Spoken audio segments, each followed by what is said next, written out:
Story పేరు 9 రోజులు. ఈరోజు 6వ భాగం. జరిగిన కథ. మాయ హత్య కేసులో సంజయ్ ఉన్నాడని టీవీ 10 ఛానల్ వాళ్ళు ప్రసారం చేస్తారు. అందుకు సంజయ్ వాళ్ళ నాన్నగారు సంజయ్ని అరెస్ట్ చేయడానికి ఒప్పుకుంటాడు. తరువాత సంజయ్ అరెస్టుతో పరిస్థితులు చక్కబడతాయి అని ఎవరైనా అనుకుంటే వారు ఆంధ్ర రాజకీయాలను తక్కువ అంచనా వేసినట్లే.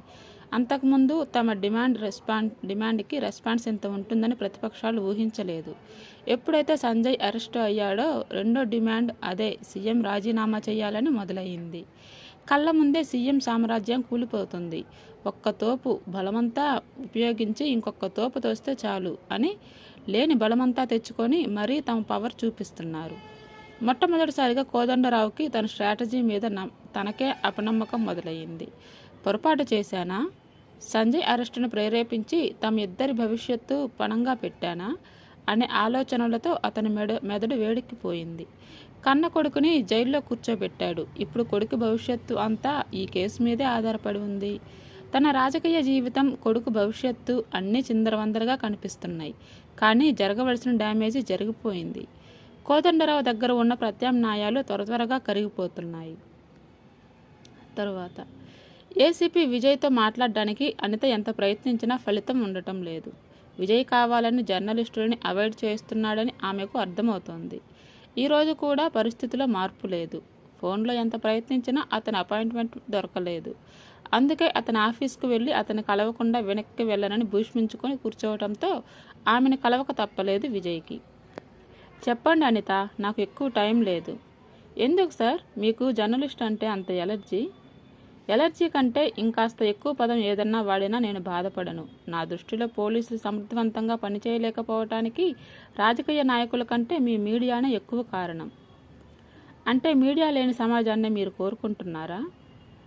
ఇదే, ఇలా అసలు వార్తల్ని వదిలి లేని వార్తల్ని పెద్దవి చేసి వక్రీకరించి చెప్పటమే మీ పని. లేనిపోని సెన్సేషన్ క్రియేట్ చేయడం మీదే మీ ధ్యాస ఎక్కువ.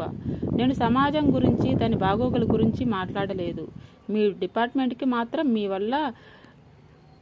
మా డిపార్ట్మెంట్కి మాత్రం మీ వల్ల నష్టం జరుగుతుందని చెప్పాను. సారీ సార్, మా వల్ల కొద్దిగా ఇబ్బంది కలిగే మాట వాస్తవమే, కానీ నష్టం జరుగుతుందంటే నేను ఒప్పుకోను. పైగా అంతిమంగా సమాజానికి జరిగే మంచితో పోల్చుకుంటే ఆ మాత్రం అసౌకర్యం అంత భరించరానిదని నేను అనుకోను. విసుగ్గా చూశాడు విజయ్. మనిషి ప్రాణాలు కూడా మీ దృష్టిలో చిన్న అసౌకర్యమే కదూ. మొన్నటికి మొన్న ముంబైలో జరిగిన దాడుల్లో ఎప్పటికప్పుడు ఏమి జరుగుతుందో ప్రజలకి చాలా బాగా చేరవేశారు. మీ జర్నలిస్టులు ప్రాణాలకు తెగించి నిద్రాహారాలు మాని మరీ శ్రమించారు. విజయ్ చెప్తున్న మాటలు ఖచ్చితంగా పొగడ్తలు కావని, అంతర్లీనంగా విమర్శ ఇమిడి ఉంటుందని ఊహించిన అనిత ధ్యాసంతా కేంద్రీకరించి అతను చెప్పే మాటలు వింటోంది. కానీ దానివలన ఎవరికి ఉపయోగం జరిగింది? టెర్రరిస్టులకే కదా. సీనియర్ పోలీస్ ఆఫీసర్లు ఎవరో, ఎలా ఉంటారో లైవ్ టెలికాస్ట్లో చూపించి మనమే పోలీస్ ఆఫీసర్లను టార్గెట్ చేయించలేదా?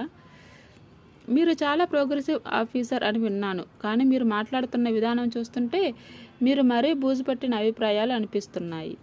ఏ అభిప్రాయం అయినా బూజు పట్టకుండా శాశ్వత సత్యంగా నిలవగలదని ఎవరైనా గ్యారంటీ ఇవ్వగలరా?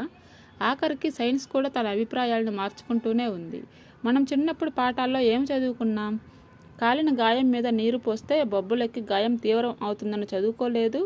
అలాగే జీడిపప్పు నిండా ఫ్యాట్ ఉంటుందని, దాన్ని మనం తింటే అది మనల్ని తింటుందని ప్రచారం చేయలేదా? మరి ఇప్పుడేమంటున్నారు? జీడిపప్పులోని ఫ్యాట్ మంచిదే తప్ప చెడు కలిగించదని చెప్పటం లేదా? మితంగా తింటే జీడిపప్పు తినటం ఆరోగ్యానికి మంచిదని చెప్పటం లేదు. మరి ఏది నిజం? ఏ సత్యమైనా అది తప్పని ప్రూఫ్ కానంత వరకే సత్యమని చెప్పబడుతుంది. ఆ తరువాత బూజు పట్టక తప్పదు. అలాగే మీరు నిజం అనుకుంటున్నవి, సరి అనుకుంటున్నవి రేపు తప్పనే తేలవచ్చు.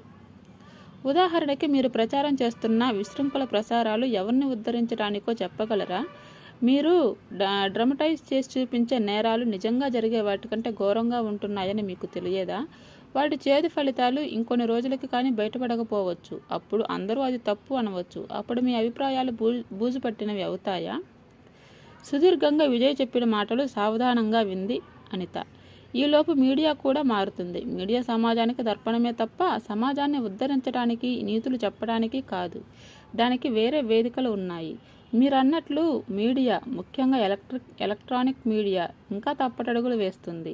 తనను తాను సరిదిద్దుకునే దశలో ఉంది. నిజమే, ముంబైలో జరిగింది పొరపాటే. అందుకే ఇక ముందు అలా జరగకుండా స్వీయ నియంత్రణ విధించుకుంది. మీరు చెప్పినవన్నీ చిన్నపిల్లవాడు సైకిల్ నేర్చుకున్న సమయంలో కింద పడడం లాంటిది. త్వరలోనే తప్పులు దిద్దుకుంటారు. కానీ మీడియా ఒత్తిడి లేకపోతే సంజయ్ అరెస్టు జరిగేదా? మీరు మీ పని చేయగలిగేవారా? ఆ విషయంలో మేము చేసిన సహాయం అప్పుడే మర్చిపోయారా? సహాయం? ఏం సహాయం చేశారు? ఎవరికి సహాయం చేశారు?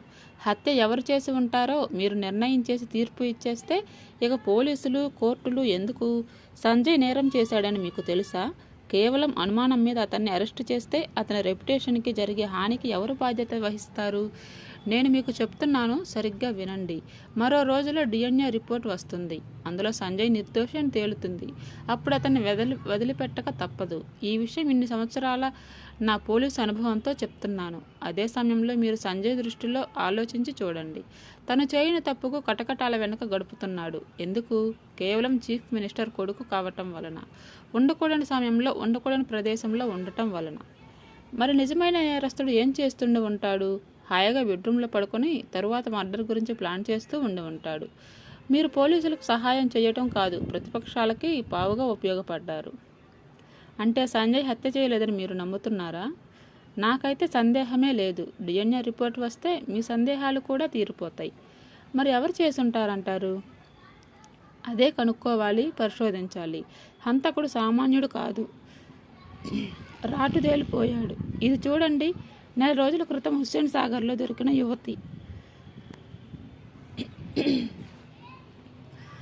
యువతి శవం తాలూకు పోస్ట్ మార్టం రిపోర్ట్. ఇలాగే ఇది చూడండి, మాయ మర్డర్ జరగటానికి 3 రోజుల ముందు రైలు కింద పడి ఆత్మహత్య చేసుకున్న యువతి తాలూకు పోస్ట్ మార్టం రిపోర్ట్. వీటికి మాయ హత్యకు లింకు ఉంది. ఎలా? వీరిని చంపిన హంతకుడు, మాయను చంపిన హంతకుడు ఒక్కరే. హత్యాయుధం ఒకటే, హత్య చేసిన విధానము ఒకటే. హుస్సేన్ సాగర్లో దొరికిన అమ్మాయి కానీ, రైలు పట్టాల మీద ముక్కలేని యువతి కానీ చనిపోయింది నీటిలో పడటం వలనో, రైలు కింద పడటం వలనో కాదు. వారిని చంపిన తర్వాతే అక్కడ పడవేశారు ఎవరో ఒక హంతకుడు. చాలా సిస్టమేటిక్గా అలవాటు పడిన వాడిలాగా చేస్తున్న ఈ హత్యలు కనీసం ఇంతటితో ఆపకపోతే ఇంకెంతమంది బలవుతారో. ఈ విషయం టీవీలో ప్రసారం చేయమంటారా? వద్దు, దయచేసి వద్దు. ఈ హత్యలన్నీ చేస్తుంది ఒక వ్యక్తి అనే విషయం మనకు తెలిసిందని హంతకుడికి తెలిస్తే అతను జాగ్రత్త పడతాడు. లేదా సాక్ష్యాలు కప్పిపుచ్చటానికి మరిన్ని హత్యలు జరుగుతాయి. అందుకే ఇవేమీ బయట పెట్టవద్దు అన్నట్లు ధనంజయ్కి ఫోన్ చేసి అతని సీక్రెట్ ఏదో టీవీ ప్రసారం చేస్తారన్నారట కదా, చెయ్యలేదా? నిజంగా ఏమన్నా నాకు తెలిస్తే కదా. జస్ట్ ఫోన్ చేసి బ్లఫ్ చేశాను. మా స్టూడియోకి వస్తాడేమో, మాటల మధ్య ఏదైనా కొత్త విషయాలు బయట పెడతాడేమో అనుకున్నాను. చాలాసేపు ఎదురు చూశాను, కానీ అతను రాలేదు. అయినా ఈ సంగతి మీకెలా తెలుసు? మీరు అనుకుంటున్నంత చేతకాని వారు కాదు పోలీసులు. వారి మార్గాలు వారికి ఉంటాయి. ధనంజయ్ దగ్గర నిజంగానే ఏదో రహస్యం ఉంది. అందుకే మీరు చేసిన బెదిరింపు నిజమని నమ్మి మిమ్మల్ని కలవటానికి బయలుదేరాడు. కాకపోతే మిమ్మల్ని కలుసుకోవటానికని బయలుదేరిన ధనంజయ్ మీకంటే ముందే హంతకుడిని కలుసుకున్నాడు. ప్రస్తుతం గాంధీ హాస్పిటల్ మార్చురీలో శవమై ఉన్నాడు. అనిత కళ్ళు ఆశ్చర్యంతో పెద్దవయ్యాయి. వాట్? ధనంజయ్ చనిపోయాడా? అవును, అది కూడా కేవలం మీ ఫోన్ కాల్ వల్లే. ఐఎమ్ సారీ, ఇలా జరుగుతుందనుకోలేదు, నిజంగా బాధపడుతూ అంది అనిత. నా వలన ఒక మనిషి ప్రాణం పోయిందంటే నేను నమ్మలేకపోతున్నాను. ఏం చెయ్యాలో నాకేమీ బోధపడటం లేదు. మీకు బోధపడకపోతే నన్ను అడగండి, నేను చెప్తాను. మీ జర్నలిస్ట్ ఏదన్నా పరిశోధించదలుచుకుంటే ఎంత ఎఫెక్టివ్గా పనిచేస్తారో నాకు తెలుసు. మీ తెలివితేటలన్నీ ఉపయోగించి ఈ వ్యక్తి ఆచూకీ కనిపెట్టగలరేమో ప్రయత్నించండి. జేబులోంచి ఒక ఫోటో తీసి ఇచ్చి చెప్పాడు. ప్రశ్నార్థకంగా చూసింది అనిత. అతని పేరు నారాయణ. మాయ చనిపోయిన సమయంలో డ్యూటీలో ఉన్న సెక్యూరిటీ గార్డ్. ఆ రోజు నుండి ఇతను కూడా కనపడటం లేదు. ఎవరిని అడిగినా తిరుపతి వెళ్ళాడని చెప్తున్నారు. అతడే హంతకుడికి మనకి మధ్య మిగిలిన ఆఖరి లింకు. అతడి ద్వారా హంతకుడి ఆచూకీ దొరకవచ్చు. కోర్స్, మనకంటే ముందు హంతకుడు అతను చేరుకోకపోతే మా వాళ్ళు అదే పనిలో ఉన్నారు. మీరు ప్రయత్నించండి. ఫోటో వెనక అతని అడ్రస్ రాసి ఉంది. ఏదన్నా విషయం తెలిస్తే డైరెక్ట్గా నన్ను కాంటాక్ట్ చేయండి. నా నెంబర్ తెలుసుగా? తెలుసన్నట్లు తల ఊపింది అనిత. శంకర్ పహిల్వాన్ హైదరాబాద్లోని ఉన్నత వర్గాల్లో రెగ్యులర్గా నోట్లో నానే పేరు. అతని బాల్యం గుడుంబా కారియర్గా మొదలయ్యి యుక్త వయసు వచ్చేటప్పటికి పిక్ పాకెటర్ అయ్యాడు. ఆ దశలో అతనికి తాలింఖానా నడుపుతున్న కరీం పహల్వాన్ పరిచయం అయ్యాడు.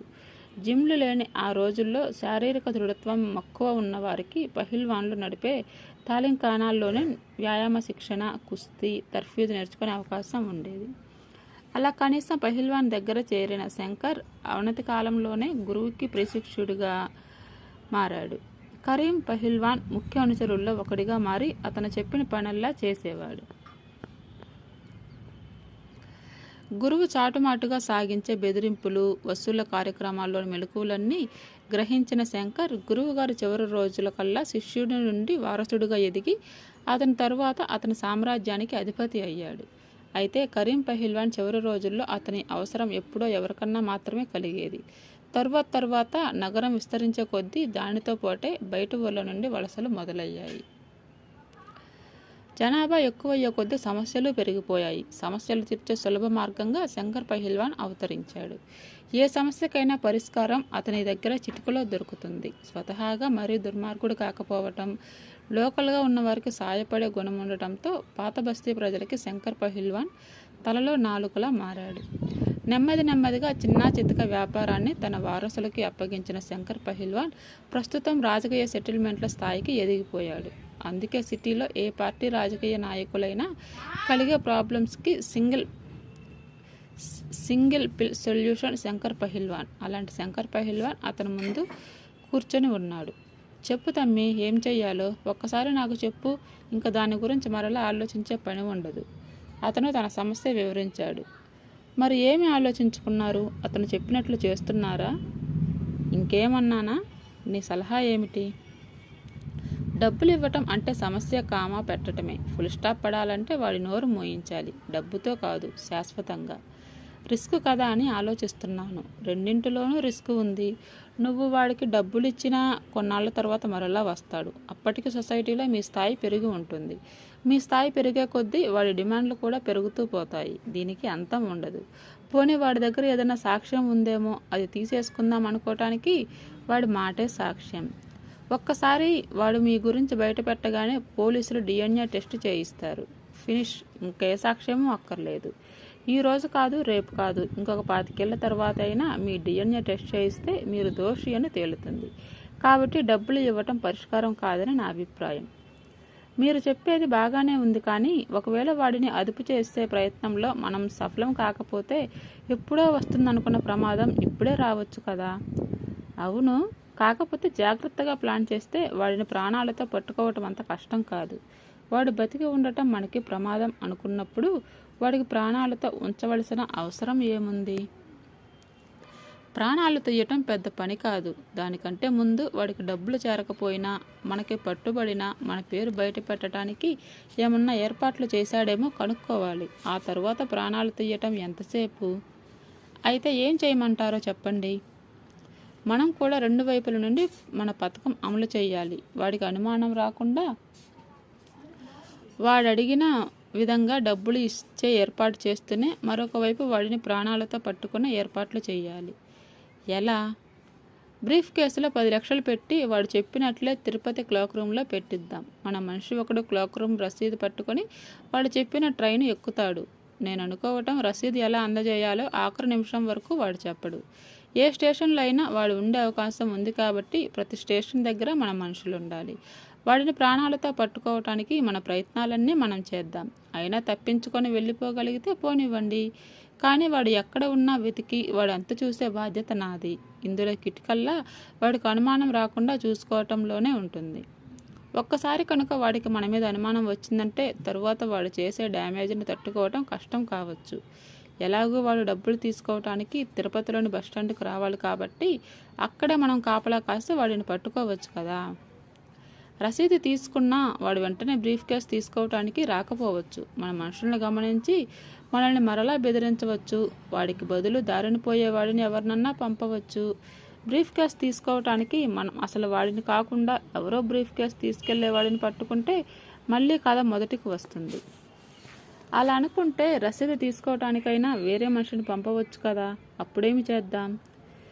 మీకు అందిన లెటర్ ప్రకారం మాయ హత్య జరిగిన రోజు ఆ అపార్ట్మెంట్లో మిమ్మల్ని చూసిన తను కొరియర్ బాయ్ కానీ వాచ్మెన్ కానీ అయి ఉండాలి. కొరియర్ కుర్రాడైతే మీ దగ్గర సంతకం తీసుకునేవాడు. అలా సంతకం తీసుకోలేదు కాబట్టి అతను వాచ్మెన్ అయి ఉండాలి.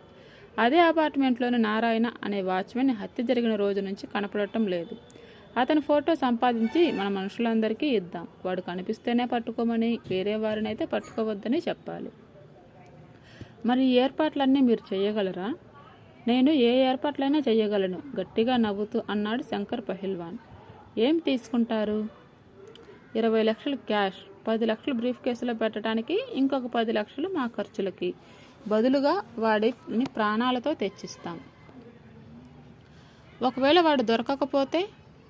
బ్రీఫ్ కేసులో 10 లక్షలు వాడు తీసుకుపోతాడు, మా ఖర్చులు వాపస్ ఇవ్వలేం. ఆ మాత్రం రిస్క్ మీరు తీసుకోవాలి. మరి ఏ గ్యారంటీ లేకుండా అంత డబ్బు మీకు ఎలా ఇవ్వమంటారు? ఇందులో పని అవుతుందన్న గ్యారంటీ కూడా ఇవ్వటం లేదు. మళ్ళీ నవ్వాడు పహిల్వాన్. నమ్మకం. నా దగ్గర పనులన్నీ నమ్మకం మీదే జరుగుతాయి. ఆ నమ్మకానికి గ్యారంటీ కావాలంటే వెళ్ళి వేరే వాళ్ళని అడుగు, నా గురించి చెప్తారు.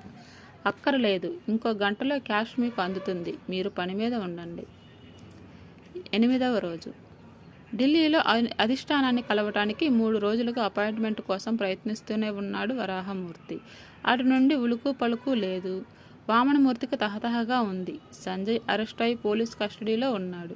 ఫోరెన్సిక్ రిపోర్ట్ ఏ నిమిషంలో అయినా రావచ్చు. సంజయ్ చెప్పిన మాటలే నిజమై అతను నిర్దోషి కనుక రిపోర్ట్ వస్తే ఒక్కసారిగా పరిస్థితి మారిపోతుంది. కోదండరావు బలం మళ్ళీ ఒక్కసారిగా పెరిగిపోతుంది. అధిష్టానం కూడా అప్పుడు అధికార మార్పిడికి పట్టుబడకపోవచ్చు. అందుకే వామనమూర్తి పైవారికి తన వాదన వినిపించుకుందామంటే అవకాశమే దొరకటం లేదు. సమయం గడిచే కొద్దీ అతని పరిస్థితి మెరుగవుతుంది తప్ప ఇంతకంటే దిగజారేదేం ఉండదు. ఇదే సమయం. ఎవరికి తోచిన ప్రయత్నాలు వారు చేసుకుంటున్నారు. ఎంతమంది ప్రయత్నించినా సీఎం దిగిపోవలసి వస్తే ఛాన్స్ తనకే ఇవ్వాలి. పెను తుఫానులో చిక్కుకున్న వృక్షంలా ఉంది కోదండరావు పరిస్థితి. పెద్ద గాలి వాన వచ్చినప్పుడు ముందుకు పడేది పెద్ద పెద్ద వృక్షాలే. చిన్న చిన్న రెల్లు దుబ్బులు మాత్రం చీకు చింత లేకుండా పడి ఉంటాయి. ఇప్పుడు తన పరిస్థితి అంతే.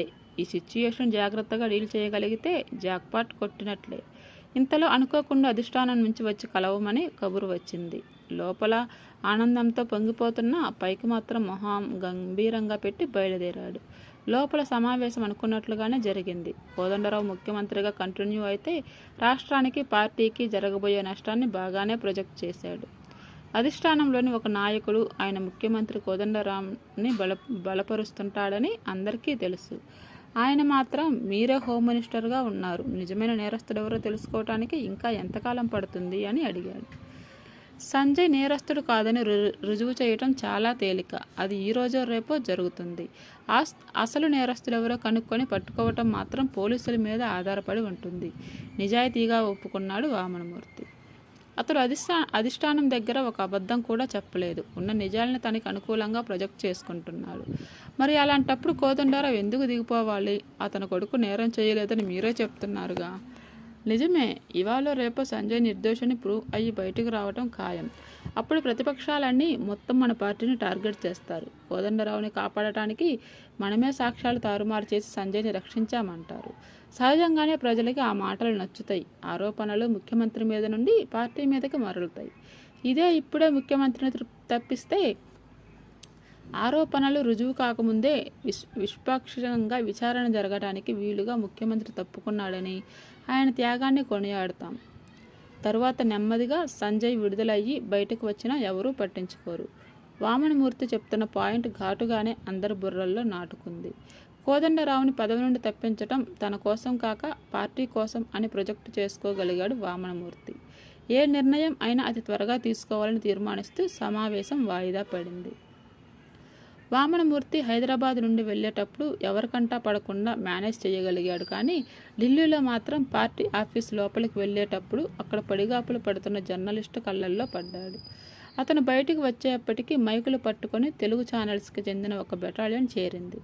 బయటకు ఇబ్బంది పడుతున్నట్లు కనిపించాలని ప్రయత్నిస్తున్నా లోపల తనకి దొరుకుతున్న కవరేజ్కి భలే ఆనందంగా ఉంది. రాష్ట్రానికి కాబోయే ముఖ్యమంత్రి మీరేనా? ఒక జర్నలిస్ట్ అడిగాడు. రాష్ట్రానికి ముఖ్యమంత్రి కోదండరావు గారు. ఒక రాష్ట్రానికి ఎంతమంది ముఖ్యమంత్రులు ఉంటారు? ఎంత సీరియస్ విషయాన్నైనా తేలిగ్గా మార్చగల తన ప్రతిభ ప్రదర్శిస్తూ అన్నాడు వామనమూర్తి. లోపల జరిగిన మీటింగ్లో ఏం నిర్ణయాలు తీసుకున్నారు? అధిష్టానం తీసుకున్న నిర్ణయాలు నాతో చర్చించి తీసుకుంటారా? వేరే పని మీద ఇక్కడికి వచ్చాను కాబట్టి మర్యాదపూర్వకంగా అధిష్టానాన్ని కలిసి వెళ్తున్నాను. అధిష్టానంతో మీ అబ్బాయి టికెట్ సంగతి మాట్లాడారా? లేదు, అది మా పార్టీ రాష్ట్ర ప్రెసిడెంట్కి చెప్పాను. అందరిలానే నేను కూడా అడిగాను. గెలిచే అవకాశం ఉంటే ఇస్తారు, లేకపోతే లేదు. ముఖ్యమంత్రి సీటు ఖాళీ అయ్యి దాన్ని మీకు ఇస్తామంటే ఏం చేస్తారు? ముఖ్యమంత్రి సీటు ఖాళీగా లేదు కాబట్టి ఇలాంటి ఊహాజనిత ప్రశ్నలకి సమాధానం చెప్పను. కోదండరావు గారు రాజీనామా చేస్తే ఆ సీటు ఖాళీ అవుతుందిగా, మైక్ పట్టుకొని వెంట పడుతూ అడుగుతున్నాడు ఇంకో జర్నలిస్ట్. ఆయన రాజీనామా ఎందుకు చేస్తాడయ్యా? ఎదురు ప్రశ్నించాడు వామనమూర్తి. గబగబా నడిచి కారు ఎక్కేస్తుంటే టీవీలో కనపడే టైం తగ్గిపోతుంది కదా, కాబోయే ముఖ్యమంత్రికి ఆ మాత్రం కవరేజ్ ఉండొద్దు అనుకుని నడక వేగం తగ్గించాడు. మాయ హత్యలో సంజయ్తో పాటు ఇంకెవరి హస్తం ఉంటుందో చెప్పగలరా? హత్యలో సంజయ్కి సంబంధం ఉందనే విషయమే నాకు తెలియదు. ఇక అతనికి సహకరించి ఎవరో చెప్పమంటే ఏం చెప్తాను? మీరు రాష్ట్రానికి హోమ్ మినిస్టర్ కదా, మీకు ఏమీ తెలియదంటే ఎలా? హోమ్ మినిస్టర్ అయినంత మాత్రాన అన్నీ నాకు తెలియాలని లేదు. అలాగే నాకు తెలిసినవన్నీ మీకు చెప్పలేను కూడా. ఏమో, ఎవరు చూడొచ్చారు? మిమ్మల్ని అందరినీ ఆశ్చర్యంలో ముంచెత్తుతూ అసలు నేరస్తున్నే మా పోలీసులు అతి త్వరలో ప్రజల ముందుకు తీసుకువస్తారేమో. తను కూడా సీఎంకి సపోర్ట్ చేస్తున్నానని అందరూ అనుకోవాలని అలా అన్నాడు, కానీ అదే నిజమవుతుందని అతను కూడా ఊహించలేదు.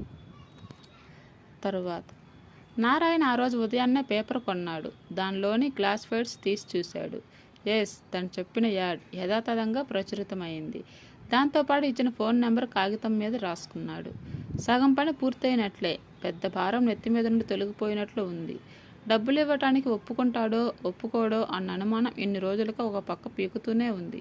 ఇప్పుడు ఈ యాడ్తో డబ్బులు ఇవ్వటానికి ఒప్పుకున్నట్లే. తను చీకట్లో వేసిన రాయి ఇంత గురిగా వెళ్ళి లక్ష్యానికి తగిలిందంటే నిజంగా హత్య చేసింది అతనే అన్నమాట. ఒకసారి డబ్బు చేతికి వచ్చాక ఇక హైదరాబాద్ వెళ్ళకూడదు. ఆ డబ్బుతో సొంత ఊరు వెళ్ళిపోయి అక్కడే ఏదో ఒక వ్యాపారం చేసుకుంటూ బతకాలి. నారాయణ మనసులోనే ఊహల పల్లకి నిర్మించుకుంటున్నాడు. అనిత హడావిడిగా మార్కండేయుల దగ్గరకు వచ్చింది. ఏంటమ్మా అనిత, ఏసీపీ విజయ్ ఏమంటున్నాడు? ఏమన్నా కొత్త విషయాలు తెలిసాయా? అడిగాడు మార్కండేయులు. అన్ని విషయాలు చెప్తాను. ముందు 1-2 రోజులు ఫీల్డ్లో పనిచేస్తే కానీ విజయ్ చెప్పిన విషయాల మీద క్లారిటీ రాదు. అందుకని నేను కొంతకాలం ఫీల్డ్ వర్క్కి వెళ్తున్నాను. వేడి నీళ్ళకి ఓర్వలేనమ్మా సహగమనం చేస్తానందంట. న్యూస్ చదవటానికి టైంకి రావు కానీ నీకు గోలెందుకమ్మా? అలా అందరూ అనుకోబట్టి కొన్ని నిజాలు బయటకు రాకుండా ఉండిపోతున్నాయి. నాతో కెమెరామెన్ ఒకరిని పంపండి చాలు. ఎందుకు? ఎవరు ఖాళీగా ఉన్నారు? 1 నిమిషం ఆలోచించాడు మార్కండేయులు. ఆ అర్జున్ని తీసుకెళ్ళు. అతనికి కూడా నీకులాగే కాస్త ఇన్వెస్టిగేషన్ జర్నలిజం మీద ఆసక్తి ఎక్కువ. మార్కండేయులు అసలు ఉద్దేశం మాత్రం అర్జున్ అయితే యువకుడు, మర్యాదస్తుడు, అదీగాక అనిత అంటే ఇష్టపడేవాడు కావడంతో ఇలా బయటికి వెళ్ళగలడు, జాగ్రత్తగా చూసుకుంటాడని అతని అభిప్రాయం. మార్కండేయుడు అర్జున్కి సంగతి చెప్పగానే ఎగిరి గంతేశాడు. ఈ గంతులు చాలానే చూశాను. ఎన్ని అవకాశాలు ఇచ్చినా ఉపయోగించుకోలేని వాడివి నువ్వు, ఆప్యాయంగా తిట్టాడు మార్కండేయులు. ఏం చేయమంటారు గురువుగారు? విడిగా ఉన్నప్పుడు ఎన్నో ఊహించుకుంటాను. కలుసుకున్నప్పుడు అవన్నీ మూటకట్టి పక్కన పెట్టేయటం అవుతుంది. ఏదేమైనా ఇదే ఆఖరి ఛాన్స్. మళ్ళీ ఇలాంటి అవకాశం రాదు. ఈసారి మనం కలిసేటప్పటికీ మీరిద్దరూ ఒక జంటగా కనపడాలి. అర్జున్, మనకి టీవీ వ్యాన్ వద్దు. నా కారులో వెళ్దాం. అలాగే కెమెరా కారులో పెట్టుకో. వీలైనంత వరకు దాన్ని మనం వాడకపోవచ్చు. మనం వెళ్తుంది వారి దగ్గర నుండి ఇన్ఫర్మేషన్ రాబట్టడానికి. టీవీ వాళ్ళమని తెలిస్తే తెలిసిన విషయాలు కూడా చెప్పకపోవచ్చు. అందుకని సీక్రెట్గా రికార్డ్ చేసే కెమెరా అమర్చుకో. అర్జున్, అనిత కారు దూరంగా పార్క్ చేసి నారాయణ ఫోటో వెనుక వైపు రాసి ఉన్న అడ్రస్ ప్రకారం వెతుక్కుంటూ వెళ్లారు. ఖైరతాబాద్ దగ్గర రైల్వే స్టేషన్కి ఆనుకొని ఉన్న బస్తీలో ఉంది ఆ ఇల్లు. ఆ ఇంటిని పట్టుకోవటానికి వారికి చాలా సమయం పట్టింది. 2 గదుల రేకుల ఇల్లు అది. ముందు వైపు తలుపుకి చౌక రకం తాళం వేసి ఉంది. బలంగా గుంజితే వచ్చేటట్లు ఉన్న ఆ తాళం చూస్తే లోపల పరిస్థితులేమిటో తేలిగ్గా అర్థమవుతున్నాయి. ఇద్దరూ కలిసి ఆ ఇంటికి అటు ఇటు ఉన్న ఇళ్లల్లో ఎవరన్నా ఉంటారేమో వారిని అడుగుదామని చూశారు, కానీ అన్ని ఇళ్ల తాళాలు వేసి ఉన్నాయి. బహుశా అందరూ పనులకు వెళ్ళారేమో. 4 ఇళ్ల అవతల ఒక ఇంట్లో చిన్న దుకాణం లాంటిది నడుపుతున్నట్లు కనిపించి అక్కడికి వెళ్ళారు. చూడమ్మా, ఆ ఇంట్లో వాళ్ళు ఎక్కడ ఉన్నారో తెలుసా? మీరెవరు? టక్కున వచ్చిన ఎదురు ప్రశ్నకి తయారై లేకపోవడంతో ఏం చెప్పాలో అర్థం కాక నిలబడిపోయారు అనిత, అర్జున్లు. ఓట్లు రాసుకోవటానికి వచ్చారా? వీళ్ళ సమస్య చూసి ఆవిడే ప్రాంప్ట్ చేసింది. అవునన్నట్లు తల ఊపారు ఇద్దరు. చూడమ్మా, అదిగో కనిపిస్తున్న ఆ ఇంట్లో ఉండేవాడే నారాయణ అని, అతను ఎక్కడ ఉన్నాడో తెలుసా అని అడిగింది అనిత. గార్డు నారాయణ తిరుపతికి పోయినలా? ప్రశ్నకి సమాధానానికి మధ్యప్తంగా చెప్పింది. అదేనమ్మా, అది తెలుసు. తిరుపతి నుండి ఎప్పుడు వస్తారు? ఏమన్నా చెప్పాడా? మీకెందుకు? మళ్ళీ ప్రశ్న. కూపి లాగుతుంది తామో ఆవిడ అర్థం కాలేదు అతనికి. ఇందాక ఎందుకు వచ్చామని చెప్పామో గుర్తు తెచ్చుకొని చెప్పింది. ఓట్లు రాసుకెళ్ళాం కదా, నారాయణ మల్ల వాళ్ళ ఫోటోలు తేడా ఉన్నాయని మళ్ళీ తీయాలని అర్జీ పెట్టుకున్నాడు. అది నిజమో కాదో చూద్దామని వచ్చాము. ఇదిగో ఇతనేనా నారాయణ? ఇతనే కదూ.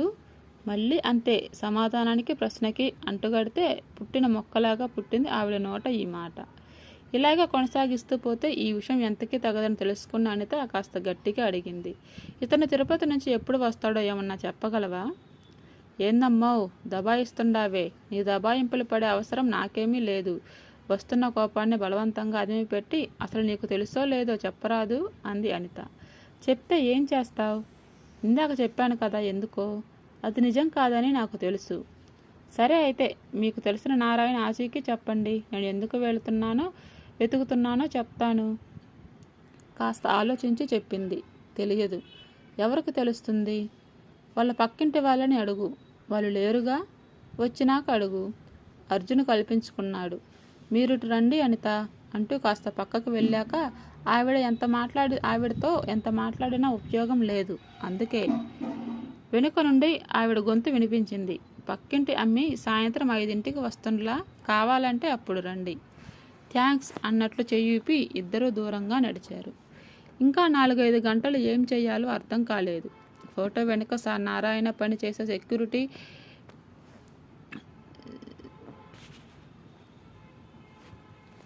సెక్యూరిటీ ఆఫీస్ అడ్రస్ కూడా రాసి ఉంది. అది దగ్గరే ఉండటంతో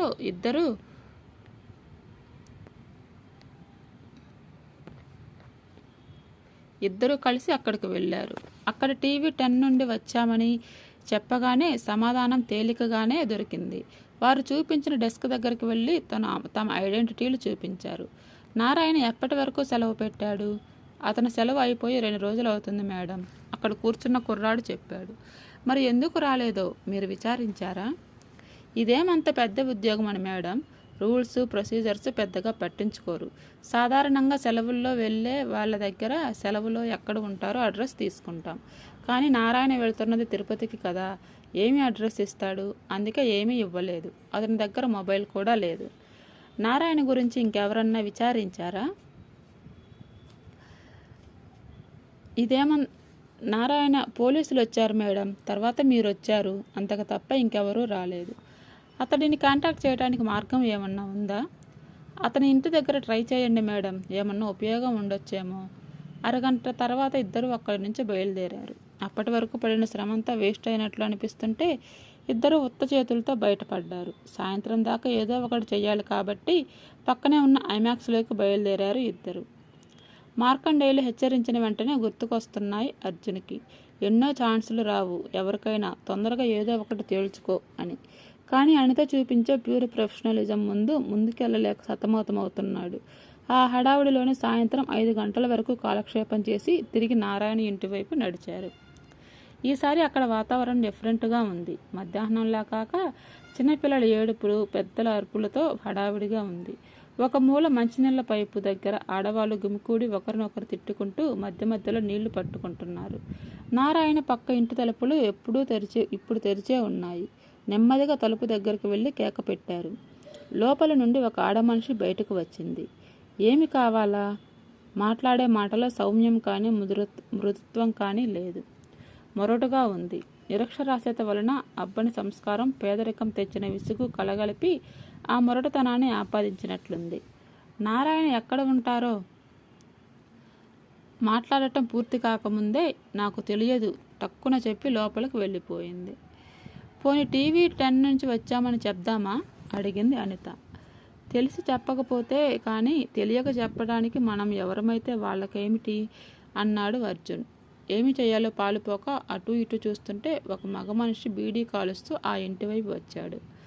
నారాయణ విషయాలు ఏమన్నా తెలుసా అని అనిత అతన్ని అడిగింది. తెలుసు అన్నట్లు కానీ తెలియదు అన్నట్లు కానీ ఏమీ కమిట్ కాకుండా తటపటాయిస్తున్న అతనికి అర్జున్ చూపిస్తున్న 100 రూపాయల నోటు చూడగానే ఉత్సాహం వచ్చింది. రోజు రాత్రి భోంచేశాక నారాయణ ఇంట్లో ఉంటే ఇద్దరం ఎక్కడో కూర్చునేవాళ్ళం. ఒకటో రెండో బీడీలు కాల్చి ఇంట్లోకి వెళ్ళేవాళ్ళం అని చెప్పి 100 రూపాయల నోటు చేయి చాపి తీసుకున్నాడు. ఇప్పుడు అడగండి ఏమి కావాలో ఆనందంగా అన్నాడు అతను. నారాయణ తిరుపతి నుండి ఎప్పుడు వస్తారు? నారాయణ మొన్నే రావాలమ్మా, మరి ఎందుకు రాలేదో తెలియదు. పోనీ అక్కడ నుండి ఎక్కడికన్నా వెళ్ళి ఉంటాడో తెలుసా? అంటే ఎవరన్నా చుట్టాల దగ్గరికి కానీ వేరే స్నేహితుల దగ్గరికి కానీ వెళ్ళి ఉండవచ్చా? లేదన్నట్లు అడ్డంగా తలది ఊపాడు. మీ ఫోన్ నెంబర్ ఇవ్వండమ్మా, వాడు రాగానే చెప్తాను. ఏం చేద్దామన్నట్లు చూసింది అనిత అర్జున్ వంక. ఇంతలో ఒక 13-14 ఏళ్ళ అమ్మాయి స్కూల్ బ్యాగ్ భుజాన్ నుంచి విప్పుకుంటూ వీళ్ళ ముందర నుండి ఇంట్లోకి వెళ్ళింది. అర్జున్ ఆఖరి ప్రయత్నంగా అడిగాడు. నారాయణని అర్జెంటుగా కలుసుకోవాలి, ఎలా అన్నది తెలియటం లేదు. మీరు సహాయం చేస్తే తగిన ప్రతిఫలం ఇస్తాం.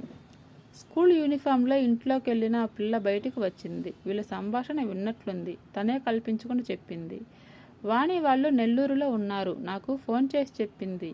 వాణి ఎవరు అడిగింది అనిత. నారాయణ కూతురు చెప్పింది ఆ అమ్మాయి. ఈ అమ్మాయి మా అమ్మాయే, పేరు ఉమా చెప్పాడు ఉమా వాళ్ళ నాన్న. నీకెలా ఫోన్ చేసింది? ఎక్కడి నుంచి చేసింది? మా నాయన ఫోన్ రాత్రిపూట ఇంట్లోనే ఉంటుంది. మాకు ఎవరన్నా ఫోన్ చేయాలంటే దానికే చేస్తారు. ఆ ఫోన్ ఒకసారి చూపించు అడిగాడు అర్జున్. ఉమా లోపలికి వెళ్ళి సెల్ ఫోన్ తీసుకువచ్చింది. ఉమా దగ్గర నుంచి ఆ ఫోన్ని ఆత్రంగా అందుకున్నాడు అర్జున్. నీకు ఫోన్ ఎప్పుడు వచ్చింది? ఉమా కాసేపు ఆలోచించి చెప్పింది. మొబైల్లో రిసీవ్డ్ కాల్స్ లిఫ్ట్ సెర్చ్ చేశాడు అర్జున్. వాళ్ళకి ఎక్కువగా ఫోన్లు రావు కాబట్టి నెంబర్ ఇంకా ఎరేజ్ కాకుండా ఉంది. రాత్రి 8 గంటలప్పుడు వచ్చింది కదా ఫోన్ అడిగాడు. అవునన్నట్లు తల ఊపింది ఉమా. అర్జున్ చెప్తుంటే ఆ ఫోన్ నెంబర్ నోట్ చేసుకుంది అనిత. నెల్లూరులో ఎక్కడున్నారో చెప్పారా? ఉమని అడిగింది అనిత. తెలియదన్నట్లు తల అడ్డంగా ఊపింది ఉమా. ఇంకా ఏమేం చెప్పిందో సరిగ్గా నాకు చెప్పు అడిగింది అనిత. అసలు ఫోన్ చేసింది ఎందుకంటే స్కూల్లో లీవ్ పెట్టమని మొదట పెట్టిన లీవ్ అయిపోయింది. లీవ్ చెప్పకుండా ఎగ్గొడితే మా మిస్ పనిష్మెంట్ ఇస్తుంది. అందుకని ఇంకొక 2-3 రోజులు లీవ్ చెప్పమని ఫోన్ చేసింది. ఇంకా ఉమని ఉత్సాహపరిచింది అనిత. నెల్లూరులో వాణి వాళ్ళ అత్తయ్య వాళ్ళ ఇంటికి వెళ్ళారట. అక్కడ బాగుందని చెప్పింది. వాళ్ళ ఇంటి దగ్గర ఒక పెద్ద రివరు, ఓల్డ్ టెంపుల్ ఉన్నాయంట. ఇంకా ఆ తర్వాత ఎంత ప్రాంప్ చేసినా ఉమ దగ్గర నుంచి ఏ సమాధానం రాలేదు. వచ్చేటప్పుడు ఉమ వద్దంటున్నా వినకుండా మరొక 100 నోటు చేతిలో పెట్టాడు అర్జున్. ఇప్పుడేం చేద్దాం? ఏసీపీకి చెప్దామా అడిగాడు అర్జున్. వద్దు, ఏసీపీ విజయ్ మీద నాకు ఎలాంటి సందేహం లేదు. కానీ అంత మాత్రాన ప్రతి పోలీసుని నమ్మలేను కూడా. అందుకే మనమే నెల్లూరు వెళ్దాం. అయితే వెంటనే బయలుదేరితే తెల్లవారుజాముకి నెల్లూరు చేరుకుంటాం. మీ ఇంటికి వెళ్ళి ఏమన్నా సామాన్ తెచ్చుకోవాలా? ఈ ట్రాఫిక్లో మా ఇంటి దాకా వెళ్ళే కంటే కావాల్సినవేవో ఇక్కడే కొనుక్కోవటం నయం. ఫోన్ చేసి చెప్తాను ఇంట్లో వాళ్ళకి ఊరు వెళ్తున్నానని. మరి మీ సంగతి? డిటో. తర్వాత తిరుపతి బస్టాండ్ యథాప్రకారం రద్దీగా ఉంది. కాసేపటి క్రితమే యాదగిరి తిరుపతిలో దిగాడు. అతని చేతిలో ఉన్న బ్రీఫ్ కేసులో 10 లక్షల క్యాష్ నీటుగా సర్ది ఉంది. శంకర్ పహిల్వానికి ఉన్న అనేక మంది అనుచరుల్లో యాదగిరి ఒకడు. అందరిలోకి నమ్మకస్తులని పేరు. అందుకే అంత డబ్బు అతనికి ఇచ్చి పంపడానికి శంకర్ సంకోచించలేదు. యాదగిరి క్లోక్ రూమ్ ఎదురుగా ఉన్న బెంచ్ మీద కూర్చొని చుట్టూ పరిసరాలన్నీ 15 గంటల సేపు పరిశీలించాడు. కానీ ఏమీ అనుమానం కలిగించేటట్లు కనపడలేదు. నెమ్మదిగా లేచి క్లాక్ రూమ్ వైపు నడిచాడు. అది చాలా పెద్ద రూమ్. పగలు రాత్రి తేడా లేకుండా వచ్చిపోయే వాళ్లతో రద్దీగా ఉంది. తన బ్రీఫ్ కేసు ఇచ్చి రసీదు తీసుకున్నాడు. వాళ్ళు అడిగినన్ని డబ్బులు ఇచ్చి బయటకు నడిచాడు. బస్టాండ్ బయటకు వచ్చి ఆటోలో రైల్వే స్టేషన్కి వెళ్ళాడు. హైదరాబాద్కి ఒక 2nd క్లాస్ టికెట్ కొన్నాడు. ప్లాట్ఫారం మీద ఒక బెంచ్ మీద కూర్చొని క్లాక్ రూమ్ రసీదు ఒక కవర్లో పెట్టి క్లోజ్ చేశాడు. దానికి తిరిగి జేబులో పెట్టుకొని కృష్ణ ఎక్స్ప్రెస్ కోసం ఎదురు చూడటం ఆరంభించాడు. తెల్లవారుజాము 2 అవుతోంది. వంతుల వారీగా డ్రైవ్ చేస్తున్నా అలవాటు లేని పని అవటం వలన బాగా అలసిపోయారు. అర్జున్, ఇంకా 2 గంటల ప్రయాణమే ఉంది. 4 గంటలకి మనం అక్కడికి వెళ్ళి చేసేదేమీ లేదు. ఆ టైంలో ఎవరు మెలకువగా ఉండరు కదా, అందుకని అదేదో ఇక్కడే ఒక అరగంట రెస్ట్ తీసుకుని వెళ్దాం అంది అనిత. కారుని రోడ్డు పక్కన డాబా దగ్గర ఆపి కిందకి దిగారు. అనిత రెస్ట్ రూమ్కి వెళ్ళి వచ్చింది. వేడివేడి ఛాయ్ తెప్పించుకొని ఆ చలిలో తాగుతుంటే చాలా బాగుంది. డాబా అంతా దాదాపు ఖాళీగా ఉంది. దూరంగా ఒక మూల మరో 2 మనుషులు కూర్చొని ఛాయ్ తాగుతున్నారు. అలసిపోయిన అనిత మొహంలో నీరసం కనిపిస్తుంది. అంత అలసటలో కూడా అనితలోని ఇంకో డైమెన్షన్ చూస్తున్నాడు అర్జున్. ఎప్పటి నుంచో అతనికి వీరాభిమాని అర్జున్. తన ప్రేమ విషయం అతనికి అనితకి తప్ప అందరికీ తెలుసు. ఎంతకీ ఎక్స్ప్రెస్ చేయలేని తన మోగ ప్రేమతో అందరికీ ఒక లాఫింగ్ స్టాక్లో తయారైన అతను బాధపడలేదు. కాకపోతే అనుకోకుండా వచ్చిన ఈ అవకాశం అతనికి ఎంతో ఆనందాన్ని ఇస్తుంది. అనితతో అందివచ్చిన సహచర్యం అనుకోకుండా లభించిన వరంలాగా ఉంది. అంత రాత్రి అయినా, ఎంత అలసట చెందినా ఆమెలోని గ్రేస్ ఏమాత్రం తగ్గలేదు. ఆత్మవిశ్వాసాన్ని ప్రతిఫలించే ఆహార్యం, తెలివితేటలను సూచిస్తూ మిలమిలా మెరుస్తున్న కళ్ళతో అనిత అతనికి అపురూపంగా కనిపిస్తుంది. ఇదే సమయం, తెగించి నీ ప్రేమ సంగతి చెప్పు అని అతని మనసు తొందర చేస్తుంది. కానీ అతని నోరు మాత్రం ఎప్పటిలానే పెగలటం లేదు. ఏదో ఆలోచిస్తూ తల తిప్పి చూసిన అతనికి తనని తదేకంగా చూస్తున్న అర్జున్ కనిపించాడు. ఏంటి అర్జున్ అలా చూస్తున్నావు? అడిగింది అనిత. ఏమీ లేదు, మీ ముఖం చూడు ఎలా వాడిపోయిందో, అదే చూస్తున్నాను. ఈ నారాయణ దొరకాలి కానీ ఇంతకు ఎన్ని రెట్ల శ్రమైనా పడవచ్చు. అతను మనకి దొరికితేనా? ఒక్కసారి ఊహించుకో. అనిత దగ్గర ఏదో సమాచారం ఉంది, అందుకే తప్పించుకొని తిరుగుతున్నాడు. అతని దగ్గర ఏదో సమాచారం ఉంది, అందుకే తప్పించుకొని తిరుగుతున్నాడు.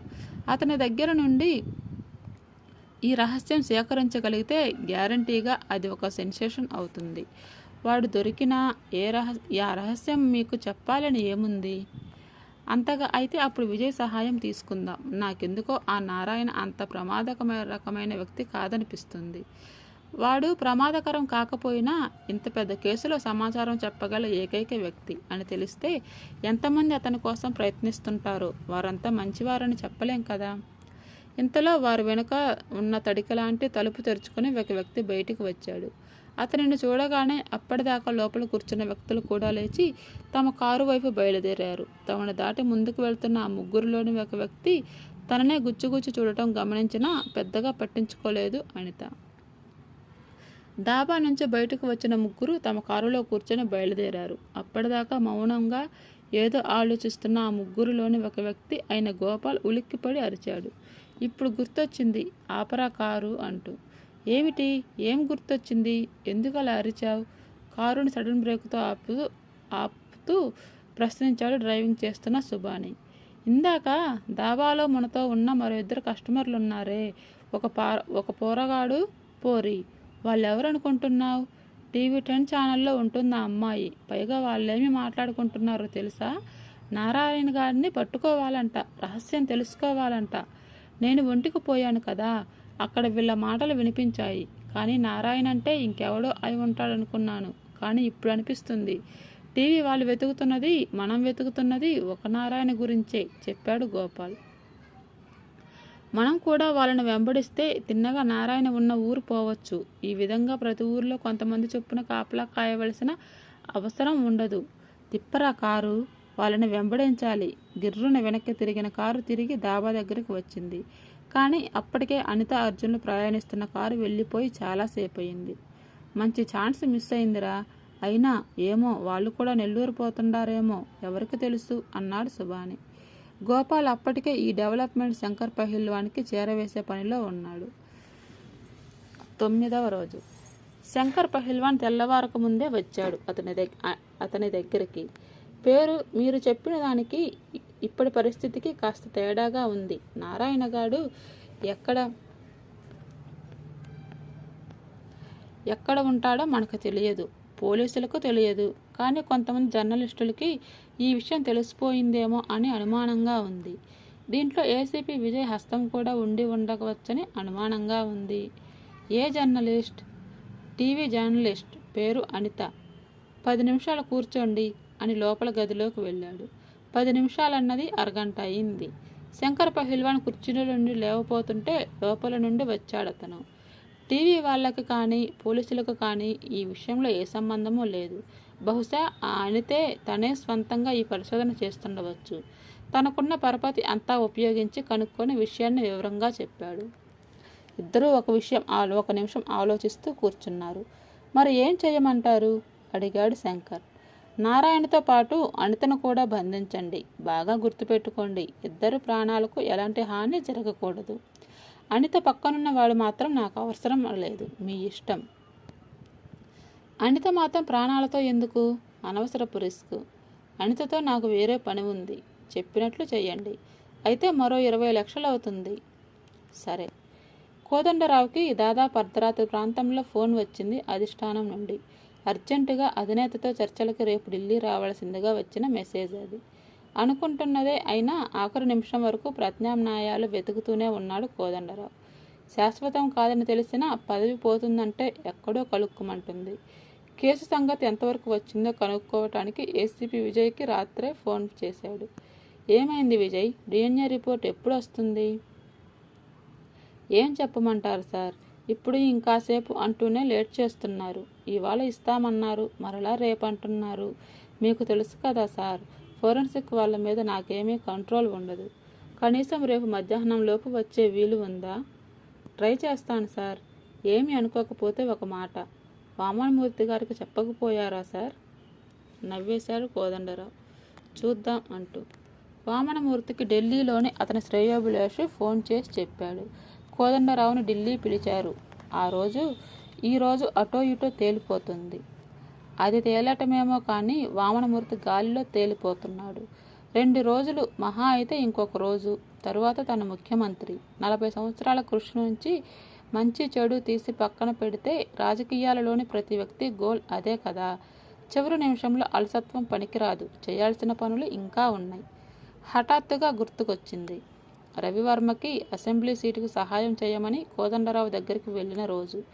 ఎన్ని రోజులైంది? వారం రోజులైంది. ఇంతలో ఎంత మార్పు! బహుశా ఇంకొక వారం రోజుల్లో కోదండరావు నా చుట్టూ తిరగాల్సి ఉంటుంది. తిరుగుతాడా లేదా? చూద్దాం. ఫోన్ తీసి ఫోరెన్సిక్ హెడ్కి ఫోన్ చేశాడు. ఏందయ్యా, ఎంతవరకు వచ్చింది ఆ సంజయ్ డిఎన్ఏ టెస్ట్ వ్యవహారం? అయ్యా, అది పూర్తయిపోయి 24 గంటలు దాటింది. ఏదో వంక పెట్టి మరలా 1-2 పోర్షన్లు రీవెరిఫికేషన్ పంపాను. అవి కూడా ఏ నిమిషమైనా వచ్చేస్తాయి. నా మీద ఒత్తిడి నిమిషానికి పెరిగిపోతుంది. ఏదో కాబోయే ముఖ్యమంత్రి గారు అడిగారు కదా అని ధైర్యం చేయటమే కానీ అన్నాడు ఫోరెన్సిక్ హెడ్ రమణరావు. ఏందయ్యా, కాబోయే ముఖ్యమంత్రిని పనిచేస్తున్నావా? అయితే కూకట్పల్లిలో అపార్ట్మెంట్ అక్కర్లేదా? పెద్దగా నవ్వుతూ అన్నాడు వామనమూర్తి. అక్కరలేదని కాదు, ఇంకా అంతకంటే ఏం చెప్పాలో అర్థం కాక ఆగిపోయాడు. భయపడకు, అపార్ట్మెంట్ ఏడకి పోదులే. రిపోర్ట్ మాత్రం నాకు చెప్పకుండా రిలీజ్ చేయొద్దు అని ఫోన్ పెట్టేశాడు. ఇంతలో వేరే ఫోన్ మోగితే ఎత్తాడు వామనమూర్తి. సార్, సీఎం గారు ఉదయం ఫ్లైట్కి ఢిల్లీ వెళ్తున్నారు. వామనమూర్తి నొసలు చిట్లించి ఆలోచిస్తున్నాడు. తరువాత అనిత అర్జున్లు ప్రయాణిస్తున్న కారు నెల్లూరు సమీపించింది. ఊరు వచ్చే ముందే అడ్డంగా ప్రవహిస్తూ అడ్డు వచ్చింది పినాకిని. దానిని దాటుతుంటే అప్పుడే సూర్యుడు పసిడి వర్ణంలో నది వెనుక నుండి ఉదయిస్తున్నాడు.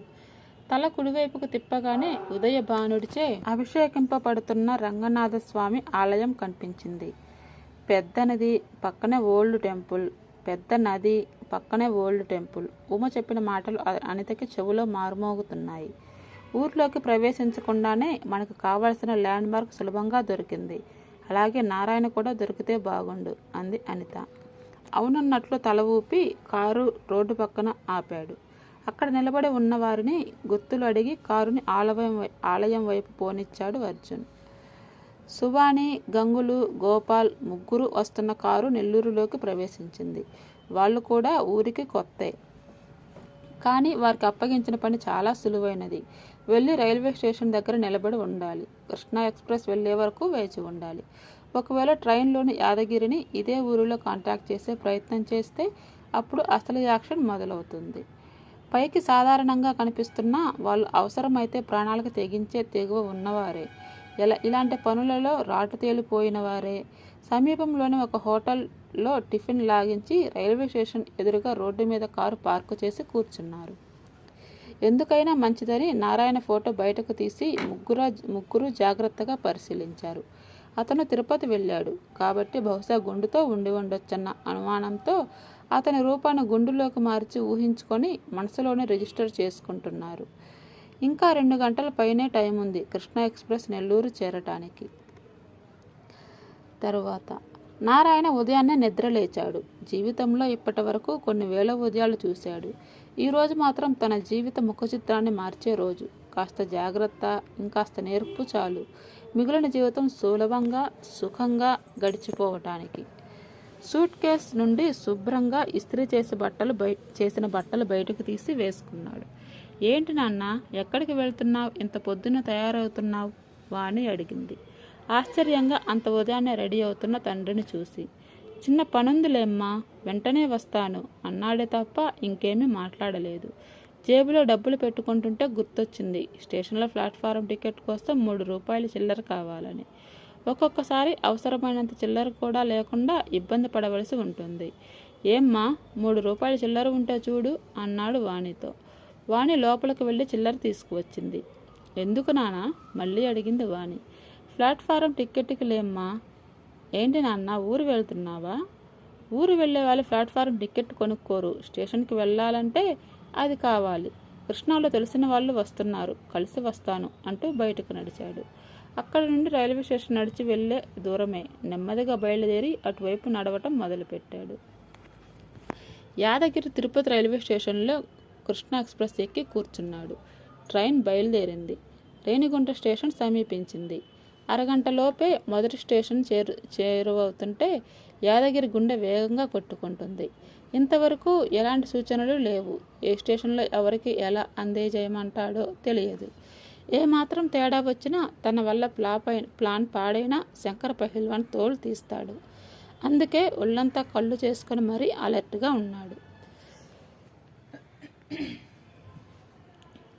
ట్రైన్ రేణిగుంట నుండి బయలుదేరింది.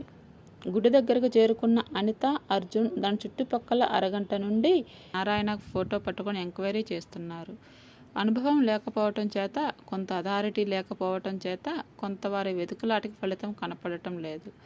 ఇంకా ప్రజలు పూర్తిగా దైనందిన కార్యక్రమాల్లోకి ప్రవేశించే సమయం కాకపోవటంతో జనా సంచారం పలుచుగా ఉంది. అర్జున్, ఇక లాభం లేదు. ఏసీపీ విజయ్కి ఫోన్ చేసి లోకల్ హెల్ప్ అడుగుదాం అంది అనిత. మన దగ్గర ఒక టెలిఫోన్ నెంబర్ ఉంది కదా, అది నారాయణ కూతురు ఉమకి చేసిన నెంబరు. అది పబ్లిక్ ఫోన్, అందుకే దానికి మనం ఎన్ని కాల్స్ చేసినా రెస్పాన్స్ రావటం లేదు. టెలిఫోన్ డిపార్ట్మెంట్ వాళ్ళ దగ్గర దాని అడ్రస్ ఉంటుంది. అది సంపాదించగలిగితే అక్కడ నుంచి ఎంక్వైరీ మొదలు పెట్టవచ్చు. కాబట్టి విజయ్కి ఫోన్ చేసి ఈ హెల్ప్ అడుగుదాం సలహా చెప్పాడు అర్జున్. అనిత ఫోన్ అందుకున్న విజయ్ ఆమె చెప్పే మాటలు సావకాశంగా విన్నాడు. గ్రేట్ వర్క్ అనిత, కానీ ఈ విషయం ఇప్పటి వరకు నాకు చెప్పకుండా పొరపాటు చేశారు. ఎనీహౌ, నేను అక్కడ ఉన్న డిఎన్ఏకి డిఎస్సిపికి విషయం వివరిస్తాను. అలాగే మీకు కావాల్సిన ఫోన్ వివరాలు కూడా కనుక్కోమని చెప్తాను. నేను మీకు మరలా ఫోన్ చేస్తాను. మరొక 15 గంటల విజయ్ నుండి ఫోన్ వచ్చింది. Anita, public phone address note చేసుకోండి. అలాగే మీ ఫోన్ నెంబర్ డిఎస్పి ఆనంద్కి ఇచ్చాను. అతను మిమ్మల్ని కాంటాక్ట్ చేస్తాడు. మీకు మరే విధమైన అవకాశం, సహాయం కావలసి వచ్చినా ఆయనని అడగండి. Don't hesitate. అలాగే నేను చెప్పిన విషయం గుర్తుపెట్టుకోండి. మీకు తెలిసిన ఏ విషయమైనా ముందుగా నాకే చెప్పండి. అది మీకు నాకు కూడా ఉపయోగకరం అని ఫోన్ పెట్టేశాడు. అవును, అలా చెయ్యటమే మంచిది. అనిత కూడా విజయ్ చెప్పిన విషయాలు అర్జున్కి చెప్పి తన అభిప్రాయం కూడా చెప్పింది. విజయ్ చెప్పిన అడ్రస్ దగ్గరలోని ఒక కిల్లి కొట్టు దగ్గర అడిగారు. అతను చెప్పిన సూచనల ప్రకారం అటువైపు నడిచారు. సుమారు ఫర్లాంగ్ దూరం నడిచాక పూర్తిగా నది మీద కట్టకి ఆనుకొని కొన్ని ఇళ్ళు కనిపించాయి. ఏ విధమైన ప్లానింగు లేకుండా అడ్డదిడ్డంగా కట్టిన ఇళ్లను చూస్తుంటేనే అవన్నీ ఆక్రమించుకున్న ప్రభుత్వ స్థలాల్లో కట్టిన ఇల్లని అర్థమైపోయింది. మీకే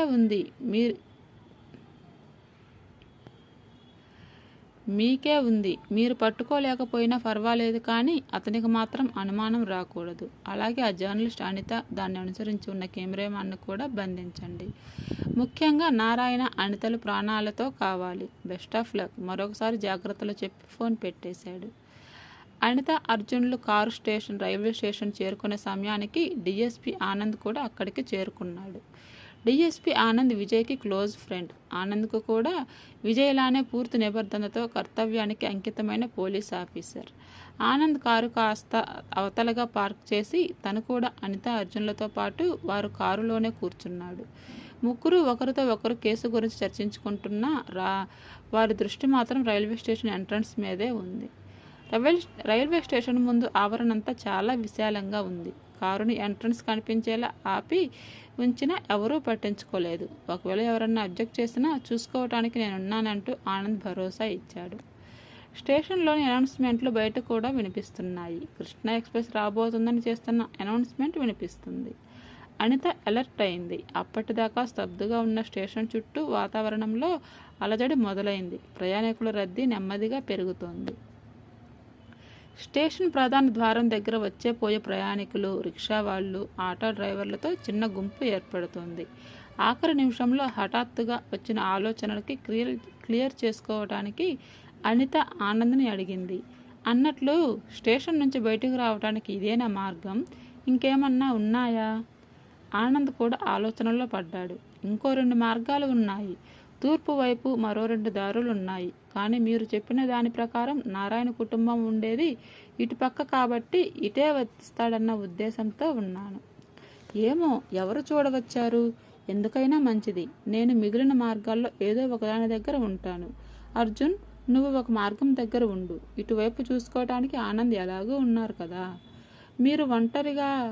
అనుమానంగా అన్నాడు ఆనంద్ అనితతో. అతనేమి క్రిమినల్ కాదు కదా సార్ అని తలుపు తెరుచుకొని స్టేషన్లోకి వెళ్ళింది. అర్జున్ కూడా ఆమెను అనుసరించాడు. సుభాని బృందానికి కూడా ఆఖరి నిమిషంలో తెలిసింది రైల్వే స్టేషన్ నుండి బయటకు వెళ్ళటానికి ఇంకా 2 మార్గాలున్నాయని. అప్పటిదాకా కృష్ణా ఎక్స్ప్రెస్ వచ్చే వరకు కాలక్షేపం చేసి వెనక్కి వెళ్ళటం అనుకున్న సుభాని బృందానికి రసీదు మార్పిడి ఈ స్టేషన్లోనే జరుగుతుందని తెలిసేసరికి లోపల టెన్షన్ పెరిగిపోయింది. ఈలోపు ఈ వేరే దారుల సంగతి తెలిసి ఇంకా కన్ఫ్యూజన్ పెరిగిపోయింది. ముగ్గురు 3 వైపులా వెళ్దామనుకున్నారు. కానీ ఒకవేళ నారాయణ కనిపించినా ఒక్కరే అయితే అతనిని పట్టుకోవటం, అందులో ప్రాణాలతో పట్టుకోవటం కష్టం అవుతుందని నిర్ణయించుకొని చివరకు ముగ్గురు కలిసే ఉండాలనుకున్నారు. లోపల నుండి అనౌన్స్మెంట్ వినిపిస్తుంది. కృష్ణా ఎక్స్ప్రెస్ ప్లాట్ఫామ్ 2 మీదకి రాబోతుందని. ఒరే గోపాల్, క్లోరోఫామ్ సీసా ఎక్కడ ఉంది? అడిగాడు సుబాని.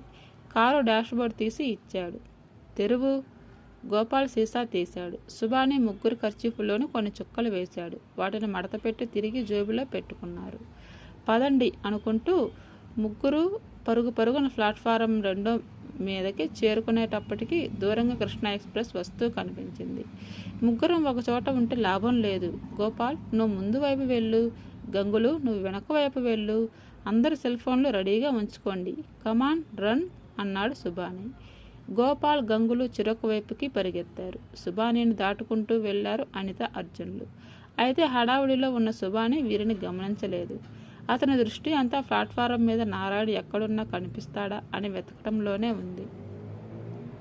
స్టేషన్లో ఆగింది కృష్ణా ఎక్స్ప్రెస్. యాదగిరి తన సీటు చూస్తున్నామని పక్కవారికి చెప్పి కిందకు దిగాడు. ట్రైన్ నుండి దిగిన జనం ప్రవాహంలాగా బయటకు వెళ్తున్నారు. వారితో పాటు తను కూడా అటువైపు నడిచాడు. సబ్వే దగ్గర నిలబడి ఉన్నాడు టీసీ. ముందు వెళ్తున్న వాళ్ళని తప్పించుకుంటూ గబగబా ముందుకు వెళ్ళి టీసీ దగ్గర నిలబడి, సార్, కొద్దిగా ఈ కవర్ మా ఫ్రెండ్ నారాయణ వచ్చి తీసుకుంటాడు, ఇస్తారా అంటూ కవర్ అందించాడు.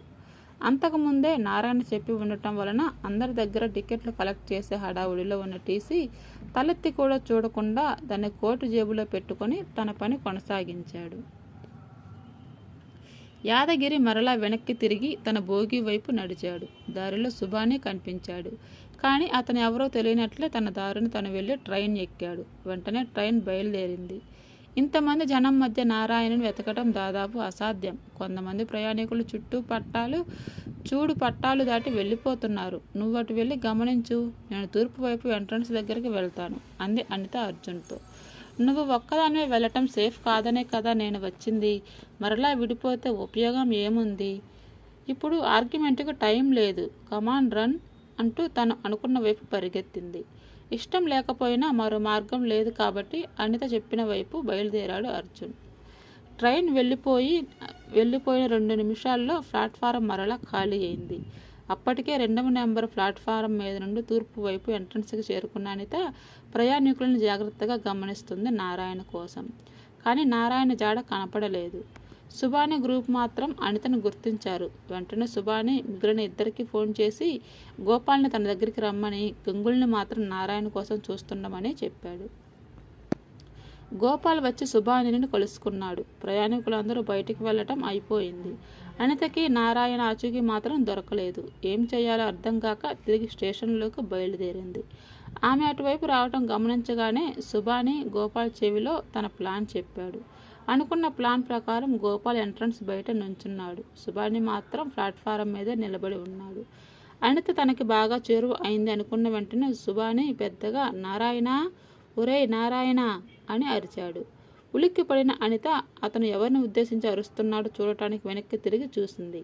అప్పటికే గోపాల్ గోడ పక్కకు వెళ్ళిపోతున్నాడు. అందుకే అతని మొహం సరిగ్గా కనపడలేదు.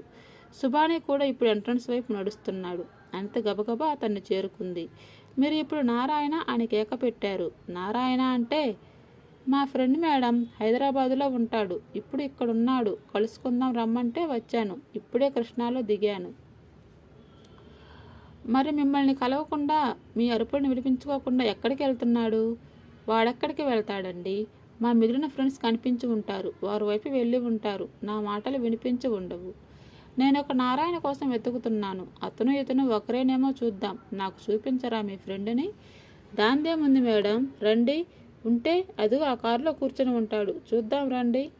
అనిత మరి ఇంకేమీ ఆలోచించకుండా కారు దగ్గరికి నడిచి కిటికీలో నుంచి లోపలకు చూసింది. లోపల ఉన్న గోపాల్ క్లోరోఫామ్ చల్లని కర్చీఫ్ ఆ ముఖానికి గట్టిగా అదిమాడు.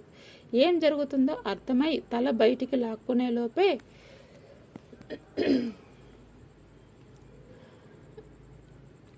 2-3 సార్లు ఊపిరి పీల్చవలసి వచ్చింది అనితకి. పెద్దగా అరుద్దాం నోరు తెరిచింది కానీ కేక బయటికి వచ్చేలోపే స్పృహ కోల్పోయింది. కింద పడిపోతున్న అనితని బయట ఉన్న సుబాని పడకుండా పట్టుకొని కారు డోర్ తెరిచి లోపలికి తోశాడు. లోపల గోపాల్ ఇంకాసేపు కర్చీఫ్ అనిత ముక్కుకి అదిమే అక్కడ సరిగ్గా పడుకోబెట్టి కిందకి దిగాడు. ఇంతలో సుబాని సెల్ మోగింది. గంగులు చేస్తున్నాడు. ఎత్తి హలో అన్నాడు సుబాని. నారాయణ కనిపించాడన్నా? ఆ రసీదు టీసీ దగ్గర నుంచి తీసుకొని బయటకు పోతుండు. ఉరికి రావాలే. సుబాని అతన్ని అనుసరించి గోపాల్ మరలా లోపలికి పరిగెత్తాడు. వీళ్ళు 2వ నెంబర్ ప్లాట్ఫారం చేరుకునేటప్పటికీ నారాయణ 1వ నెంబర్ ప్లాట్ఫారం నుండి బయటకు పోయే ద్వారం వైపు వెళ్తున్నాడు. ముగ్గురు పట్టాలు దాటుకుంటూ నారాయణ బయటకు వెళ్తున్న వైపు పరుగులు తీశారు ఒక్కసారిగా. వీరు స్టేషన్ బయటకు వచ్చేటప్పటికి నారాయణ రోడ్డు దాటుతూ కనిపించాడు. అందరూ అటువైపు పరిగెత్తబోయి హఠాత్తుగా ఆగిపోయారు. ఒక కారు వేగంగా దూసుకువచ్చి నారాయణ ముందు ఆగింది. అందులో నుండి ఒక వ్యక్తి దిగాడు. అంత దూరం నుండే అతను మఫ్టీలో ఉన్న పోలీస్ ఆఫీసర్ అని వీళ్ళకి అర్థమైంది. అతను కారు తలుపు తీసి నారాయణని కాస్త బలవంతంగానే కారులోకి తోశాడు. అంటే ఈ చుట్టుపక్కల పోలీసులు కాపు కాస్తున్నారన్నమాట. మనమిక ఇక్కడ ఉండటం క్షేమం కాదు. పదండి పోదాం అంటూ ముగ్గురు తమ కారు వైపు పరుగులు తీశారు. లోపల అనిత నుంచి విడిపోయి నారాయణ కోసం వెతుకుతున్న అర్జున్కి ఆఖరి నిమిషంలో స్టేషన్ నుంచి బయటపడబోయే ముందు కనిపించాడు నారాయణ. అప్పటికే అతను చాలా దూరంలో ఉండటంతో బయట ఉన్న ఆనంద్కు ఫోన్ చేసి హెచ్చరించాడు నారాయణ బయటకు వస్తున్నాడని. ఆ ఫోన్ కాల్తో అలర్ట్ అయిన ఆనంద్ నారాయణను స్టేషన్ బయట బంధించాడు. అర్జున్ అతని కోసం వెతకటం మొదలుపెట్టాడు. అనిత కోసం వెతకటం మొదలుపెట్టాడు. నారాయణని కారు లోపల డోర్కి సంఖ్యలతో బిగించిన ఆనంద్కి అనిత అర్జునులు ఎంతకీ రాకపోవటం అనుమానం కలిగించింది. కారుని పక్కకు తీసి అక్కడ ఉన్న ట్రాఫిక్ కానిస్టేబుల్ని పిలిచాడు. పిలిచిందెవరో గుర్తించిన కానిస్టేబుల్ పరిగెత్తుకుంటూ వచ్చి సెల్యూట్ చేసి నిలబడ్డాడు. నువ్వు ఈ కారుని కనిపెట్టుకొని ఉండు, నేనిప్పుడే వస్తాను అని స్టేషన్ లోపలికి పరిగెత్తాడు. స్టేషన్లో అతని కోసం అనిత కోసం వెతుకుతున్న అర్జున్ కనిపించాడు. ఇద్దరూ కలిసి స్టేషన్ అంతా వెతికినా ఎక్కడా అనిత కనపడలేదు. రెండో వైపు ఎంట్రన్స్ దగ్గర 1-2 చోట్ల ఎంక్వైరీ చేశాడు. ఎవరో ఒక అతనితో కలిసి బయటకు వెళ్ళిందని ఒకరు చెప్తే, అక్కడ నిలబెట్టి ఉన్న కారులో వారితో మాట్లాడిందని ఇంకొకరు చెప్పారు. మరొక 10 నిమిషాల తరువాత అనిత కిడ్నాప్ అయినట్లు నిర్ధారించుకున్నారు అర్జున్, ఆనందులు. సుభాని శంకర్ పహిల్వాన్కి ఫోన్ చేశాడు. జరిగిందంతా వివరించాడు. అన్నా, ఆ పోరైతే నాతోటే ఉంది. నారాయణ గారిని పోలీసులు పట్టుకున్నారు. పోలీసులకి వాడక్కడ ఉన్నట్లు ఎలా తెలిసిందో సమజవటం లేదు. మిమ్మల్ని పోలీసులు చూశారా? లేదన్నా, చూడలేదు, చాలా కాన్ఫిడెంట్గా చెప్పాడు. అయితే సీదా హైదరాబాద్ వచ్చేయండి, ఆ అమ్మాయిని కూడా తీసుకురండి. మాల్ జాగ్రత్త, హైదరాబాద్ వచ్చినాక ఫోన్ చేయండి. ఆనంద్ అనిత కిడ్నాప్ అయిందన్న అనుమానం కలగగానే ఏసీపీ విజయ్కి ఫోన్ చేశాడు. వివరంగా చెప్పాడు ఏం జరిగిందో. విజయ్ వెంటనే నిర్ణయాలు తీసుకున్నాడు. ఆనంద్కి చెప్పవలసిన విషయాలన్నీ చెప్పిన విజయ్ చివరిలో, మీరు కూడా జాగ్రత్తగా ఉండండి, ఎవరినీ నమ్మవద్దు, ఆఖరికి మన డిపార్ట్మెంట్ వాళ్ళని కూడా అన్నాడు. అందుకే పట్టుకున్న నారాయణని ఎక్కడికి తీసుకువెళ్లాలని సమస్య వచ్చినప్పుడు పోలీస్ స్టేషన్కి కూడా కాకుండా దగ్గరలోని ఒక లాడ్జింగ్కి తీసుకెళ్లాడు ఆనంద్. శంకర్ పహిల్వాన్ నుండి ఫోన్ రాగానే శుభవార్త అయి ఉంటుందని ఆశగా ఎత్తిన అతనికి నిరాశ ఎదురయ్యింది. శంకర్ చెప్పిన మాటలు పూర్తిగా అర్థమయ్యేటప్పటికీ కాస్త భయం కూడా కలిగింది. పాడు చేశారు కదయ్యా, మీ మీద నమ్మకంతో బాధ్యత అంతా మీ మీద పెట్టినందుకు నట్టేట ముంచారు. సరేలే, కనీసం ఆ అమ్మాయి తప్పించిపోకుండా చూడండి. మరి నారాయణ సంగతో చూద్దాం. వాడి మాటకు విలువ, నా మాటకు విలువ. వాడి దగ్గర సాక్ష్యమేమీ లేదు కదా. వాడి దగ్గర లేకపోవచ్చు. పోలీసులకు మీ మీద అనుమానం వస్తే హంతకుడు డిఎన్ఏ, మీ డిఎన్ఏ మ్యాచ్ చేసి చూస్తారు. అప్పుడు నిజం బయటపడిపోతుంది కదా. మ్యాచ్ చేయటానికి హంతకుడు డిఎన్ఏ ఉండాలి కదా. అదే లేదనుకో, మాయమైపోయిందనుకో, అప్పుడేం చేస్తారు? ఆ విషయాలని నేను చూసుకుంటాను. ఆ అమ్మాయిని జాగ్రత్తగా ఇక్కడికి చేర్చటం వరకే మీరు చేయండి. తరువాత నారాయణతో నిజం ఒప్పించడానికి ఆనంద్కి అరగంట కూడా పట్టలేదు. స్వతహాగా నారాయణ నేరస్తుడు కాదు. అంది వచ్చిన అవకాశాన్ని ఉపయోగించుకోవాలని అనుకున్నాడు. ప్రస్తుతం పశ్చాత్తాపంతో కుమిలిపోతున్నాడు. ఆ పరిస్థితులలో అతనికి ఆనంద్, అర్జున్లు చేసిన బ్రెయిన్ వాష్ ఫలించింది. పైగా ఆనంద్ అతన్ని అప్రూవర్ కింద కన్సిడర్ చేయించి శిక్ష పడకుండా చూస్తానని ప్రామిస్ చేయడంతో నారాయణ మొత్తం జరిగిందంతా వివరించాడు. అతను చెప్పింది ముందు వారు నమ్మలేకపోయారు. మరలా అడిగి కన్ఫర్మ్ చేసుకున్నారు. అరగంట వ్యవధిలో రెండోసారి ఫోన్ చేశాడు ఆనంద్ ఏసీపీ విజయ్కి. అంత అనుభవం ఉన్న విజయ్ కూడా హంతకుడి వివరాలు విని ఆశ్చర్యపోయాడు. తేరుకున్నాక జరగవలసిందంతా వివరంగా చెప్పాడు. తరువాత ఆనంద్ అర్జున్తో చెప్పాడు ఏం చేయాలో. విజయ్ ఏం చేయమన్నాడో, మీరు ఇక్కడే ఉండండి, నేను దగ్గరలో ఎవరన్నా వీడియోగ్రాఫర్ ఉన్నాడేమో చూసి వస్తాను. మీరు నేనెవరో మర్చిపోతున్నారు. ఆ పని నేను చేయగలను. కింద కారులో నా ఎక్విప్మెంట్ ఉంది, తీసుకువస్తాను అని లేచి, అనిత సంగతి ఏమిటి సార్? ఇంత బ్రేక్ త్రూకి కారణమైన అనిత నిస్సహాయంగా వారి మధ్య చిక్కుబడిపోయింది అన్నాడు బాధగా. నవ్వాడు ఆనంద్. అనితని క్షేమంగా మీకు అప్పచెప్పడానికి కావలసిన అన్ని ఏర్పాట్లు చేస్తున్నానని విజయ్ మీకు చెప్పమన్నారు. కాబట్టి ఆ బాధ్యత ఆయనకు వదిలేయండి.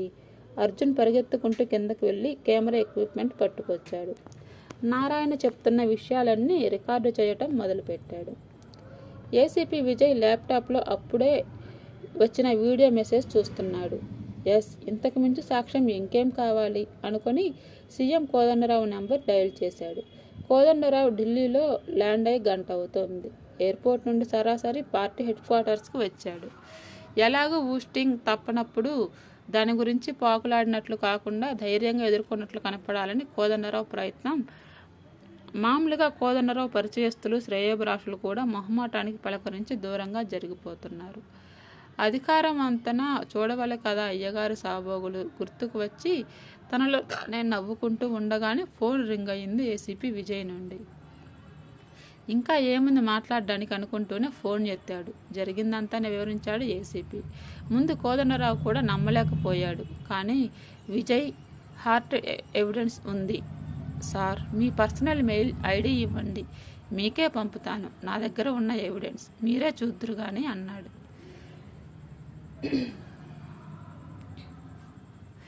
కోదండరావు పియ్యని పిలిచి ఫోన్ ఇచ్చాడు. పియ్య చెప్పిన మెయిల్ అడ్రస్ నోట్ చేసుకున్నాడు విజయ్. కోదండరావు గారికి మరొకసారి చెప్పాడు విజయ్. లోపలికి వెళ్లే ముందు నేను పంపే మెసేజ్ చూసి వెళ్ళండి అని చెప్పి ఫోన్ పెట్టేశాడు. ఏమయ్యా పిఏ, హైదరాబాద్ నుండి మెసేజ్ రావడానికి ఎంతసేపు పడుతుంది? ఎక్కడి నుండి అయినా కొన్ని సెకండ్లలో వచ్చేస్తుందండి అన్నాడు పిఏ.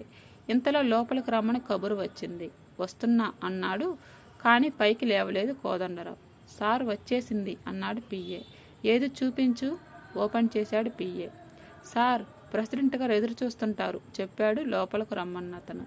పట్టించుకోలేదు కోదండరావు. మెసేజ్ మొత్తం చూశాడు. నెమ్మదిగా పెదవుల మధ్య చిరునవ్వు వెలిసింది. లేచి లోపలికి వెళుతూ ఏది ఆ ల్యాప్టాప్, అది కూడా తీసుకొని తలెత్తి గర్వంగా లోపలికి వెళ్తున్న కోదండరావుని నోరు తెరుచుకొని చూస్తుండిపోయారు బయట ఉన్న వ్యక్తులు. విజయ్ మెరికల్ లాంటి ఇద్దరు ఆఫీసర్లను పిలిచాడు. వారు చేయవలసిన పనుల డీటెయిల్స్ ఇచ్చి కొన్ని సూచనలు ఇచ్చాడు. సూచనలు అందుకున్న ఆఫీసర్లు పరుగు పెడుతూ బయటికి వెళ్లారు. మరి కాసేపటికి ఒక బృందం టెలిఫోన్ కంపెనీ అధికారుల సాయంతో కొన్ని నెంబర్లు ట్యాప్ చేసే పని పూర్తి చేసింది. ఇప్పుడు ఆ ఫోన్లకు వచ్చే ఏ కాల్ అయినా వీరి దృష్టికి రావలసిందే. అదే సమయంలో మరికొన్ని బృందాలు హంతకుడికి సహాయం చేస్తున్నారన్న అనుమానం ఉన్నవారి మీద నిఘా పెట్టాయి. తరువాత వామనమూర్తి టీవీకి ఎదురుగా అంటుకుపోయి కూర్చొని ఉన్నాడు. ఇప్పుడెప్పుడు కోదండరావు రాజీనామా వార్త చెవులు పడుతుందా అని అతనికి ఆత్రం ఆగటం లేదు. అన్ని ఛానళ్ళు ఒకదాని తర్వాత ఒకటి మారుస్తూ చూస్తూ ఉంటే ఏదో ఒక ఛానల్లో కనిపించాడు కోదండరావు. విక్టరీ సంకేతం చూపిస్తూ విజయ గర్వంతో నడుస్తున్నాడు. లోపల ఏ విషయం మీద డిస్కషన్ జరిగింది సార్? పార్టీకి సంబంధించిన అనేక విషయాలతో పాటు రాబోయే బై ఎలక్షన్ల గురించి చర్చించాము. మీరు రాజీనామా చేస్తారని అందరూ అనుకుంటున్నారు. ప్రస్తుతానికి నాకైతే అలాంటి ఆలోచన ఏమీ లేదు. మా అధిష్టానానికి నా మీద నమ్మకం ఉన్నంత వరకు నేను రాజీనామా చేయవలసిన అవసరం లేదు. గబగబా నడుచుకుంటూ కారులో కూర్చున్న కోదండరావు ఎవరు అడగకుండా తనే చెప్పాడు. మంత్రివర్గంలో మార్పుల గురించి కూడా చర్చించాము. ఒకరిద్దరు మంత్రుల పనితీరు ప్రభుత్వానికే కాక పార్టీకి కూడా చేటుగా పరిణమించింది. వారిని అతి త్వరలో మారుస్తున్నాము. వామనమూర్తికి ఏం జరిగిందో అర్థం కాలేదు. ఏదో జరిగింది, తనకు తెలియని పరిణామం ఏదో జరిగింది. ఏమి జరిగింది అన్నదే అర్థం కావటం లేదు. అసలు హంతకుడు ఏమన్నా దొరికాడా? ఏది ఏమైనా సంజయ్ విషయంలో అనవసరపు జాలి చూపిస్తున్నాడా? ఒక్క డిఎన్ఏ టెస్ట్ తప్ప మిగిలిన అన్ని సాక్ష్యాలు సంజయ్ దోషి అంటున్నాయి. మరి ఆ డిఎన్ఏ టెస్ట్ రిజల్ట్ లేకపోతే? రమణారావు ఆ రోజు ఆదివారం అయిన ఆఫీసుకు బయలుదేరాడు. మామూలుగా సెలవు రోజుల్లో ఫోరెన్సిక్ ల్యాబ్స్ పనిచేయవు. అందులో మొత్తం డిపార్ట్మెంట్కి హెడ్ అయిన తన సెలవు రోజుల్లో వెళ్ళవలసిన అవసరం అసలు ఉండదు. మామూలుగానే సెలవు రోజు ఆఫీస్కి వెళ్ళాలంటే బద్ధకంగా ఉంటుంది. ఈరోజు భయంగా కూడా ఉంది. వామనమూర్తి తను ఒక జిల్లా వాళ్ళవడం తనకు చాలా ఉపయోగించింది.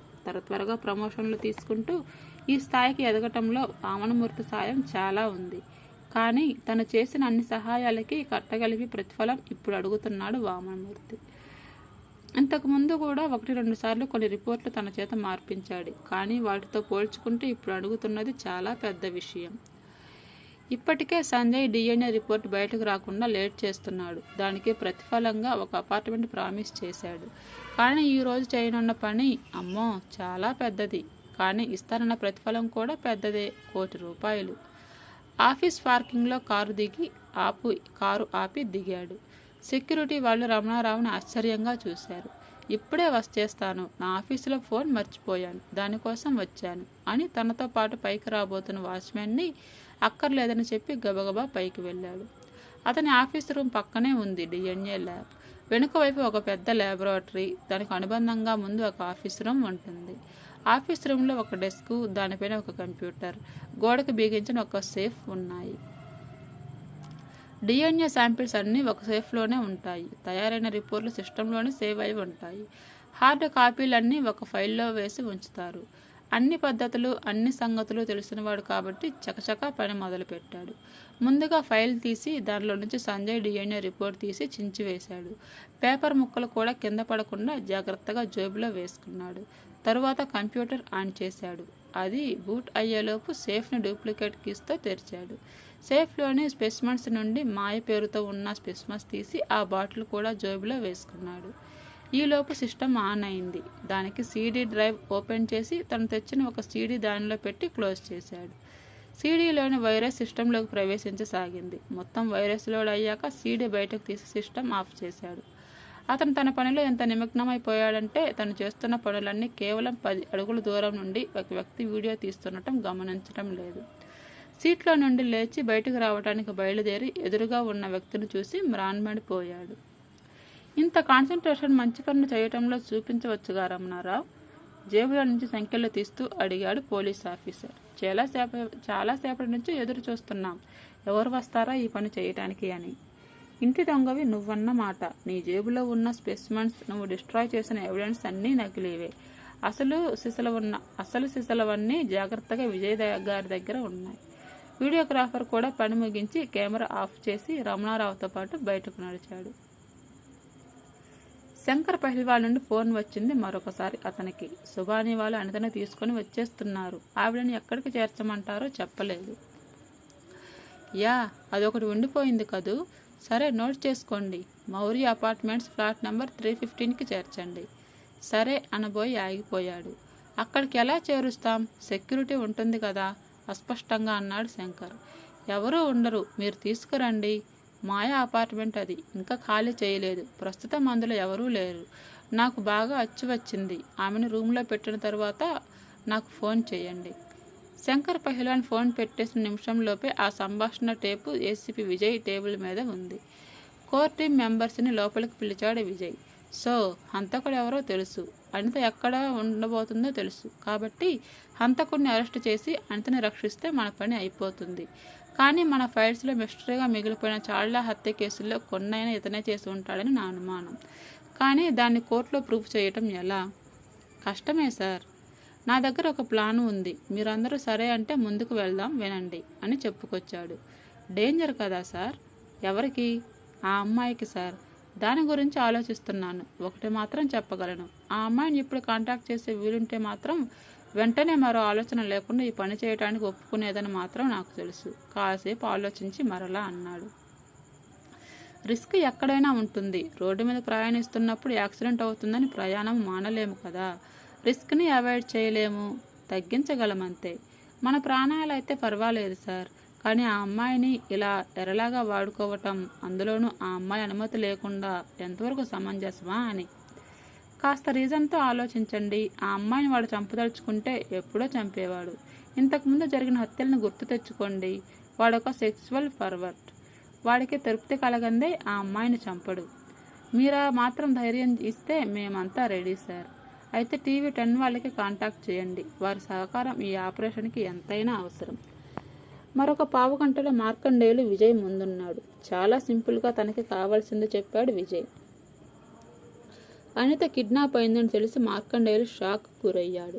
తేరుకున్నాక, మీరు అడిగింది చేయటం పెద్ద పనేమీ కాదు, కానీ అనితకి ఏమన్నా అయితే అని ఆలోచిస్తున్నా, అంతే. కాసేపటి క్రితం తన అనుచరులకు చెప్పినట్లే చెప్పాడు విజయ్. మార్కండేయులను కన్విన్స్ చేయడానికి ఎక్కువ సమయం పట్టలేదు. ఆ తరువాత పనులన్నీ చకచకా అయిపోయాయి. అనితకు మెలకువ వచ్చేటప్పటికి మంచం మీద పడుకోబెట్టి ఉంది. చేతులు కాళ్ళు కట్టేసి ఉన్నాయి. ఒళ్ళంతా నొప్పులు, కదలటానికి కూడా వీలు లేకుండా ఉంది. నెమ్మదిగా జరిగినదంతా గుర్తుకు వస్తుంది. రైల్వే స్టేషన్ దగ్గర నారాయణ కోసం వెతుకుతూ ఒక కారు దగ్గరికి వెళ్ళటం, ఎవరో మొహం మీద అద్దిన కర్చీఫ్ వాసన చూడటం వరకు గుర్తుంది. అయితే నన్ను కిడ్నాప్ చేశారన్నమాట. ఎందుకు? నేనెక్కడ ఉన్నాను? అనితకి ఆలోచనలతో భయంతో ఊపిరాడనట్లు ఉంది. కట్లు తెంచుకోవటానికి పెనుగులాడింది. బలం ఉపయోగించిన కొద్దీ ఇంకా ఎక్కువ బిగుసుకుంటున్నాయి. కానీ కనీసం వదులు కూడా కాలేదు. హాయ్ అనిత, మెలకువ వచ్చిందా? చాలాసేపటి నుంచి ఎదురు చూస్తున్నా నీకు ఎప్పుడు మెలకువ వస్తుందా అని. నాకు స్లీపింగ్ పార్ట్నర్ ఇష్టమే, కానీ పార్ట్నర్ స్లీప్లో ఉంటే ఇష్టం ఉండదు. మాటలు వినపడుతున్నాయి కానీ మనిషి కనపడటం లేదు. నెమ్మదిగా మంచం వెనుక నుండి నడుచుకుంటూ ముందుకు వస్తున్న అతని దృష్టి పదంలోకి వచ్చాడు. నువ్వా? భయం కంటే ఎక్కువ ఆశ్చర్యం ధ్వనించింది ఆ ప్రశ్నలో. టీవీ 10లో వస్తున్న ప్రోగ్రాంని మధ్యలో ఆపి స్క్రీన్ మీదకి వచ్చింది యాంకర్. టీవీ న్యూస్ చరిత్రలో ఒక నూతన అధ్యాయం మీ ముందు తెరుచుకోపోతుంది. సినీ హీరోయిన్ మాయని హత్య చేసిన హంతకుడెవరో తెలుసుకోవటంలో పోలీసుల కంటే ముందుగా బ్రేక్ త్రూ సాధించిన అనిత మొత్తం జరిగిన విషయాలన్నీ క్లుప్తంగా చెప్పుకొచ్చింది. ఇప్పుడు మీరు చూడబోయేది డ్రామటైజ్ చేసిన ప్రోగ్రాం కాదు, నిజంగా జరుగుతున్న సంఘటన. చూడండి. స్క్రీన్ మీద యాంకర్ డిజాల్వ్ అయి బెడ్రూమ్లో కట్టివేయబడి ఉన్న అనిత ఫోకస్లోకి వచ్చింది. ఇంకొక నిమిషం తర్వాత హంతకుడు కూడా స్క్రీన్ మీదకి వచ్చాడు. చూస్తున్న వారందరూ గట్టిగా ఊపిరి వదిలారు. తెలియని వారికి కూడా అతనెవరో తెలియచేస్తూ సబ్ టైటిల్స్ పడ్డాయి. నువ్వా? ఆశ్చర్యంతో మరలా అంది అనిత. మాయని హత్య చేసింది నువ్వా? పెద్దగా నవ్వాడు అతను. ఏం నమ్మకం కలగటం లేదా? ఇప్పుడు నువ్వు పడుకొని ఉన్న బెడ్ మీదే మాయని చంపాను. కానీ ఎలా? ఓ సస్పెన్స్గా ఉందా? అయితే చెప్తాను విను. మాయ చనిపోయిన రోజు హఠాత్తుగా ధనుంజయ్ నుండి ఫోన్ వచ్చింది. సంజయ్ వచ్చి తను రాసిన వార్తకి ఇన్ఫర్మేషన్ ఎవరిచ్చారో చెప్పమని గొడవ చేశాడని. అప్పటికి సంజయ్ వెళ్ళిపోయినా మరలా బెదిరించడానికి గ్యారెంటీ లేదు. ధనుంజయ్ భయపడిపోయి నా పేరు బయట పెడితే ప్రమాదం కదా, అందుకే పూర్తి విషయం తెలుసుకోవటానికి ధనుంజయ్ ఉన్న అపార్ట్మెంట్స్కి వెళ్ళాను.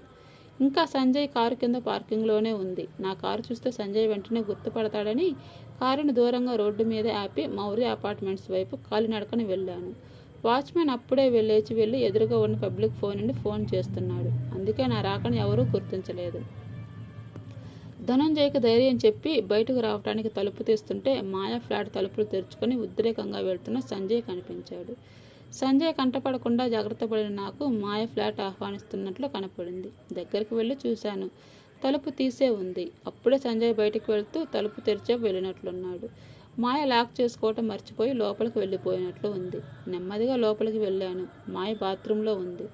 షవర్ శబ్దం వస్తుంది. ఏం చేయాలో అర్థం కాక అటు ఇటు చూస్తుంటే కాలింగ్ బెల్ మోగింది. తటపటాయిస్తేనే వెళ్ళి తలుపు తెరిచాను. ఆశ్చర్యంతో ఇదంతా వింటున్న అనితకి ఒక శబ్దం వినిపించింది. చాలా పరిచయమైన శబ్దం. చటుక్కున శబ్దం వచ్చిన వైపు చూసింది. గోడకి ఉన్న షేకోష్లోని పుస్తకం నుండి ఒక కెమెరా తన వంకే చూస్తూ ఉంది. అనితది అది కాదు. ఆనందం కలిగించింది. దాని మీద చిన్నగా కనిపిస్తున్న టీవీ 10 లోగో. కెమెరా పనిచేస్తున్న గుర్తుగా దాని మీద రెడ్ లైట్ వెలుగుతోంది. దాన్ని ఎవరో రిమోట్తో ఆపరేట్ చేస్తున్నారు. టెన్స్ జూమ్ అయినప్పుడల్లా దాని మోటార్ ధ్వని చాలా సన్నగా వినిపిస్తుంది. అలవాటైన చెవులకు తప్ప వినపడినంత చిన్న శబ్దం. సో ఎవరో ఇదంతా రికార్డ్ చేస్తున్నారు. గమనించి చూస్తే ఇంకా 2-3 కెమెరాలు కనిపించినాయి రూమ్కి అన్ని వైపులా. తనని రక్షించడానికి ఎవరన్నా వస్తారు అనుకోగానే మనసు కుదుట పడింది. ఈలోపు ఇంకొక సిగరెట్ వెలిగించి వచ్చి మంచం మీద అనిత పక్కనే కూర్చున్నాడు. జేబులో నుండి చిన్న పాకెట్ నైఫ్ తీసి ఓపెన్ చేసి అనిత చెంప మీద మెడ మీదకి తెచ్చాడు. ఒళ్ళంతా జలధరిస్తుంటే కళ్ళు మూసుకుంది అనిత. నిన్నిప్పుడే చంపనులే, భయపడకు. నీతో చాలా పని ఉంది. నాకు తెలుసు నీకు నేనంటే అసహ్యం కదూ, చెంప మీద చేత్తో కొడుతూ అన్నాడు. అనిత ఏమీ మాట్లాడలేదు. అతని మొహం చూస్తుంటే అసహ్యం వేసి కళ్ళు మూసుకుంది అనిత. పోనీ వద్దులే, అంత అసహ్యించుకునే నాతో గడిపిన నువ్వు ఎంత బాధపడతావో నాకు తెలుసు. నిన్నెంత బాధపడనివ్వనులే, నిన్ను కూడా మాయ దగ్గరికే పంపిస్తాను, సిగరెట్ పొగ మీదకి ఊదుతూ అన్నాడు. దుర్మార్గుడా, ఈసారి నువ్వు తప్పించుకోలేవు అంది తల పొగరు నుండి తప్పించడానికి అటు ఇటు ఊపుతూ. బ్యాడ్ లక్ అనిత, నీ ఊహ నిజం కాదు. ఇంతవరకు నా చేతిలో చనిపోయిన వాళ్ళందరూ ఇలాగే అన్నారు. కానీ నాకేమన్నా అయిందా? కాలేదు. ఇవాళ కాకపోతే రేపు మా నాన్న సీఎం కాక తప్పదు. ఇంకెవరు నన్ను పట్టుకునేది? వికృతంగా నవ్వుతున్న రవివర్మని వింతగా చూస్తుండిపోయింది అనిత. ఎవరో చెప్తే టీవీ పెట్టి చూస్తున్నాడు వామనమూర్తి. ఈరోజు జీవితంలో ఎంతో ఎదురుచూసిన రోజు. సీఎం అవుతాడనుకున్న రోజు. ఏం జరిగింది? ఏం జరుగుతుంది? జీవితంలో ఏది చూడకూడదనుకున్నాడో దాని రాష్ట్రం మొత్తం చూస్తుంది. టీవీ ఆన్ చేసి లేచాడు. ఇంకేముంది చూడటానికి? బెడ్రూమ్లోకి వెళ్ళి తలుపు వేసుకున్నాడు. మరలా ఆ తలుపులు తెరుచుకోలేదు. అంటే మాయని కాక వేరే వారిని కూడా చంపావా? ఆశ్చర్యంగా అడిగింది అనిత. నేను చంపిన వాళ్ళ హిస్టరీ మొత్తం చెప్పాలంటే ఈ రాత్రి మొత్తం సరిపోదు. రవి చూడని చోటు కవి చూస్తాడంటారు. ఏ కవి ఊహించనన్ని అవహత్యాలు ఈ రవి చేశాడు. గత 5 ఏళ్లలో హైదరాబాదులో అన్సాల్వ్డ్ మర్డర్ మిస్టరీలు ఏమన్నా ఉన్నాయంటే అవన్నీ నా ఖాతాలోవి, గర్వంగా వివరిస్తున్నాడు. ఒకటొకటే చెప్తుంటే అనిత మొహం వింత వెలుగుతో వెలిగిపోతుంది. తరువాత ఫ్లాట్ నెంబర్ 316 మొదటి నుంచి ఖాళీగా ఉంది. ప్రస్తుతం అది పోలీసులకి, టీవీ రూమ్కి కంట్రోల్ రూమ్గా మారింది. అర్జున్ హైదరాబాద్ చేరుకోగానే విజయ్ దగ్గరికి వచ్చాడు. ప్రస్తుతం విజయ్తో పాటు ఆ రూమ్లోనే ఉన్నాడు. ఇంకా చూస్తారేమిటి? Stop this nonsense. వాడు అనితతో ఏదో ఒకటి చేసేదాకా ఇలానే కూర్చుంటారా? ఆవేశంగా అరుస్తున్నాడు అర్జున్. పరిశీలనగా టీవీ చూస్తున్న విజయ్ రవివర్మ చెప్తున్న మాటలను దీక్షగా వింటున్నాడు. కావలసినంత సాక్ష్యం సమకూరిందన్నాక విజయ్ కళ్ళెత్తి సైగ చేశాడు. ప్రొసీడ్ అన్నట్లు. 6 నెలల తరువాత పులిట్జర్ బహుమతి పొందినందుకు అనితను అభినందిస్తూ జరుగుతున్న సన్మాన సభ. ముఖ్య అతిథిగా విచ్చేసిన ముఖ్యమంత్రి కోదండరావు సభాముఖంగా ఆ రోజు అనిత చేసిన సాహసాన్ని వేణోళ్ళ పొగిడాడు. ఆ 9 రోజుల సంక్షోభం అనిత లేకపోతే 9 నెలల సంక్షోభంగానో 9 ఏళ్ల సంక్షోభంగానో మారేతున్న ముఖ్యమంత్రి వ్యాఖ్యకి చప్పట్లతో ఆమోదం తెలిపారు ఆహుతులు. ఫంక్షన్ కవర్ చేస్తున్న తన టీము దగ్గర ఉండాలో, గెస్టులకి కేటాయించిన సీటులో కూర్చోవాలో అర్థం కాక అక్కడ కాసేపు ఇక్కడ కాసేపు కాలుగలన పిల్లిలా తిరుగుతున్నాడు మార్కండేయులు. సార్, టెన్షన్ పడకండి, మీరు ప్రశాంతంగా కూర్చోండి, సర్ది చెప్తున్నాడు కెమెరామ్యాన్. నాకు టెన్షన్ ఏముంది లేరా, రేపటి నుండి అనిత కూడా టైంకి వస్తుంది. మామూలుగా రోజు పడే టెన్షన్ కూడా ఉండదని నేను ఆనందిస్తుంటే రేపటి నుండి అనిత టైంకి వస్తుందా? అలానే మీకు ఏమన్నా హామీ పత్రం రాసిచ్చిందా? క్యూరియాసిటీతో అడిగాడు కెమెరామెన్. అనుభవజ్ఞుడిలా నవ్వాడు మార్కండేయులు. అన్నం పెడితే అరిగిపోతుంది, చీర ఇస్తే చెరిగిపోతుంది, వాత పెడితే కలకాలం ఉంటుందన్నారు కదా. ఇప్పుడంత వాత పెట్టించుకున్నాక ఇక రేపటి నుండి లేటుగా ఎలా వస్తుంది? వాత ఏంటి సార్? అదే లేరా, అంత పెద్ద బహుమతి కొట్టేసింది కదా, రేపటి నుంచి దానికి తగినంత బాధ్యతగా ఉండొద్దు? జాలిగా చూశాడు కెమెరామెన్. పులిట్జర్ కాదు కదా, నోబెల్ ప్రైజ్ ఇచ్చిన అనిత మారదు, ఆ సంగతి ఈయనకు తెలియదు అనుకుని నిట్టూర్చాడు. ఫంక్షన్కి వచ్చిన కోదండరావు అనితను మరొకసారి అభినందించి సెలవు తీసుకున్నాడు. సంజయ్ కూడా నెమ్మదిగా వచ్చి అనితకి నమస్కరించాడు. ఈ నమస్కారాలేమిటి, కొత్తగా నేర్చుకుంటున్నారా? ఇప్పుడు నేను ఎలక్షన్లో అయిన ఎమ్మెల్యేని కదా, ఇవన్నీ తప్పవు. ఎమ్మెల్యేగా గెలిచారు సరే, మీ కోపం తగ్గించుకున్నారా లేదా? దానివల్లనే మీకిన్ని తిప్పలు. ఆ మాటతో నవ్వేశాడు సంజయ్. మీ ఫ్రెండ్ని ఈ మధ్య కలిశారా? ఎవరిని? రవినా? వాడు ఎప్పుడూ నా ఫ్రెండ్ కాదు. ఆ మాటకొస్తే ఎవరికీ ఫ్రెండ్ కాదు, ఎవరిలోనూ కలిసేవాడు కాదు. కానీ ఇంత దుర్మార్గులని ఎవరూ అనుకోలేదు. అతని తప్పుల్లో అతనితో పాటు అతని తండ్రికి కూడా బాధ్యత ఉంది సంజయ్. దారి తప్పిన కొడుకును సరిచేయటానికి బదులు కొడుకు వెళ్తున్న దారి సరిచేయబోయాడు. చివరికి ఫలితం అనుభవించాడు. హాయిగా 1 నిమిషంలో బాధ్యతలు వదిలించుకొని పైకి పోయాడు. రవి జీవితం చూడండి, మొగ్గగానే వాడిపోయింది. ఇద్దరూ సానుభూతిగా నిట్టూర్చారు. అనిత అప్పుడే గుర్తుకొచ్చి అడిగింది. ఆ శంకర్ పహిల్వాన్ వాడి గూండాలు ఏమవుతారు? శుభ్రంగా ఉన్నారు. వారి మీద కేసులు బుక్ చేయడానికి సాక్ష్యాలేమి ఉన్నాయి? కాకపోతే కొన్నాళ్ళు కార్యకలాపాలు బంద్ చేసినట్లు ఉన్నారు. తర్వాత మామూలే. వాళ్ళు పనిచేసేది మీలాంటి వారం కోసమే కదా సంజయ్. మీరు వాళ్ళని వాడుకోకపోతే వాళ్ళకి అలాంటి పనులు చేయవలసిన అవసరం ఉండదు కదా. నవ్వేశాడు తప్ప సమాధానం ఇవ్వలేదు. నమస్కారం మేడం. వెనక్కి తిరిగి చూసింది అనిత. నారాయణ నిల్చొని ఉన్నాడు. హాయ్ నారాయణ, ఏం చేస్తున్నావు? ఎలా ఉన్నావు? చేసిన తప్పు తెలుసుకున్నానమ్మా. ఏదో విజయబాబు రికమెండ్ చేసి ఉద్యోగం ఇప్పించాడు. ఇప్పుడు ఆదాయం కూడా సరిపడినంత వస్తుంది. ఉన్న దాంట్లోనే తృప్తిగా ఉంది. దూరంగా ముఖ్య అతిథుల కోసం వేసి ఉన్న కుర్చీలలో కూర్చుని ఉన్న విజయ్ అర్జున్తో అంటున్నాడు. ఏంటి జలసీ ఫీల్ అవుతున్నారా? కష్టపడింది ఇద్దరైతే ఫలితం ఒక్కరికే వచ్చిందని. నాకెందుకండి జలసీ? నన్ను చూసి అందరూ జలసీ ఫీల్ అవుతుంటే ప్రశ్నార్థకంగా చూశాడు విజయ్. అనితకి దక్కింది అవార్డు మాత్రమే, మరి నాకు అవార్డు గెలుచుకుని అనిత దక్కింది కదా. ఆ మాటతో హృదయపూర్వకంగా నవ్వేశాడు విజయ్. ఇంతటితో 9 రోజులు స్టోరీ అయిపోయింది. మళ్ళీ కొత్త స్టోరీతో కలుద్దాం. Please subscribe my channel.